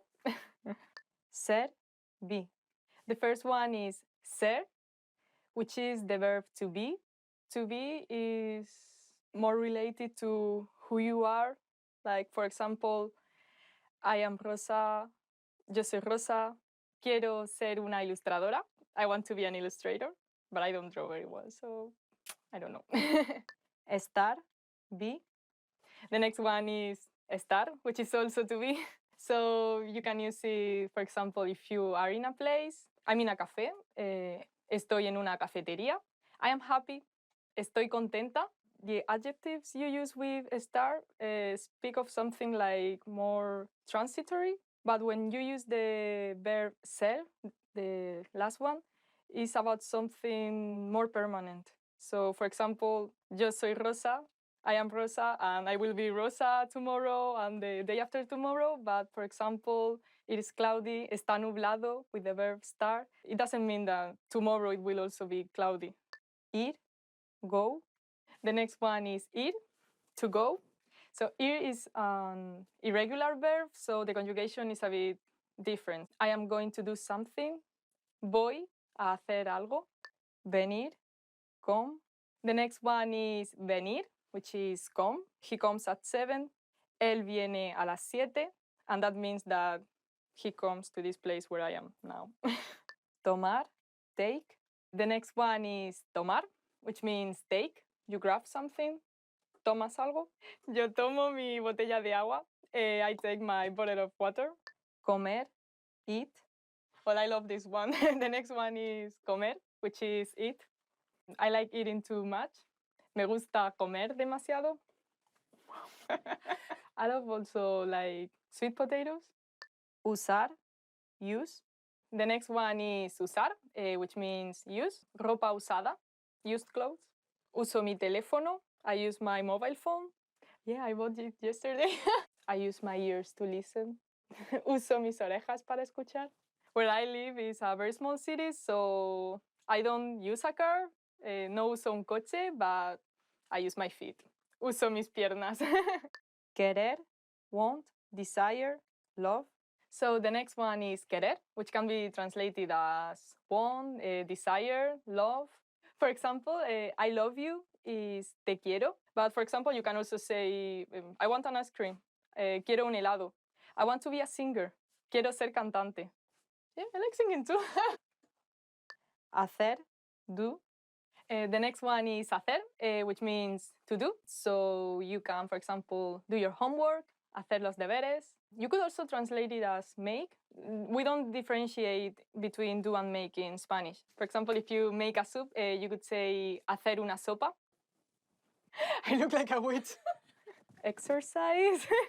You can say hacer ejercicio. Tener, have. The next one is tener, which is to have. I have friends. That sounds so sad. Tengo amigos. I have a dog. Tengo un perro. I have to eat more vegetables. Tengo que comer más verduras. Haber, have, has. So the next one is haber. So for example, you can use it as an auxiliary verb, as you do in English. I have done this.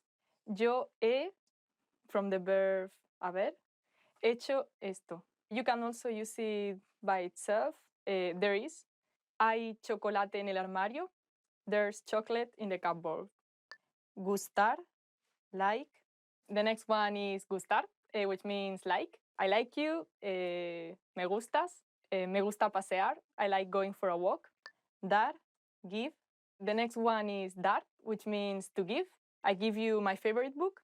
Te doy mi libro preferido. I like a lot Haruki Murakami's books. You can also say te doy las gracias. For example, if you want to give a present, you don't really know what to give, you can give them a box of chocolates. Tú das una caja de bombones. They'll be happy receiving them. Trabajar, work. The next one is trabajar, to work. I work as a secretary. Trabajo de secretaria. I work a lot. Trabajo mucho. Oír, hear. The next one is oír, to hear.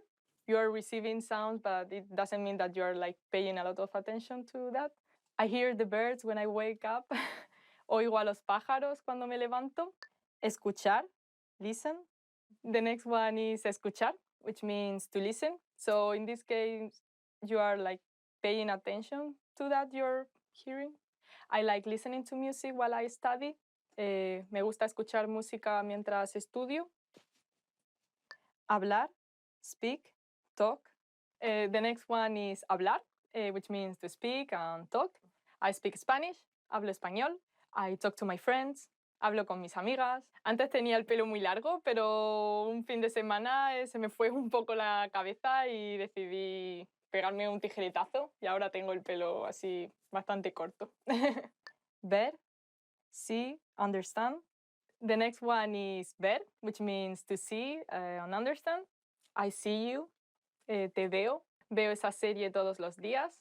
I like watching that series every day. Mirar, look, watch, consider. The next one is mirar, which can be translated as look and watch and consider. Mirar something, it means that you are like consciously paying attention to that. I like watching people passing by. Me gusta mirar a la gente pasar. Poder, can. The next one is poder, can. Yes, we can. I can jump very high. Puedo saltar muy alto. I can eat very spicy food. Puedo comer comida muy picante. Decir, say, tell, call. The next one is decir. So, for example, she said it was okay. Ella dijo que estaba bien. Always say thank you. Di siempre gracias. Oler, smell. The next one is oler, which means smell. It smells bad, huele mal. I love smelling jasmine. Me gusta oler las flores de jazmín. Sentir, feel, experience, perceive. The next one is sentir, which is feel, experience, perceive. I haven't slept much, so I feel a bit tired. Me siento un poco cansada. Dejar, leave. The next one is dejar, which means to leave. Dejo la llave aquí. I leave the key here. Necesitar, need, require. The next one is necesitar. Necesito ropa nueva, which is not really true. I need new clothes. I need to eat just after waking up. Necesito comer justo después de levantarme. If not, I will get like very grumpy. Yep, this is the end. I hope you liked this video and you learned a lot with these top 25 verbs in Spanish. And please don't forget to subscribe. Thank you.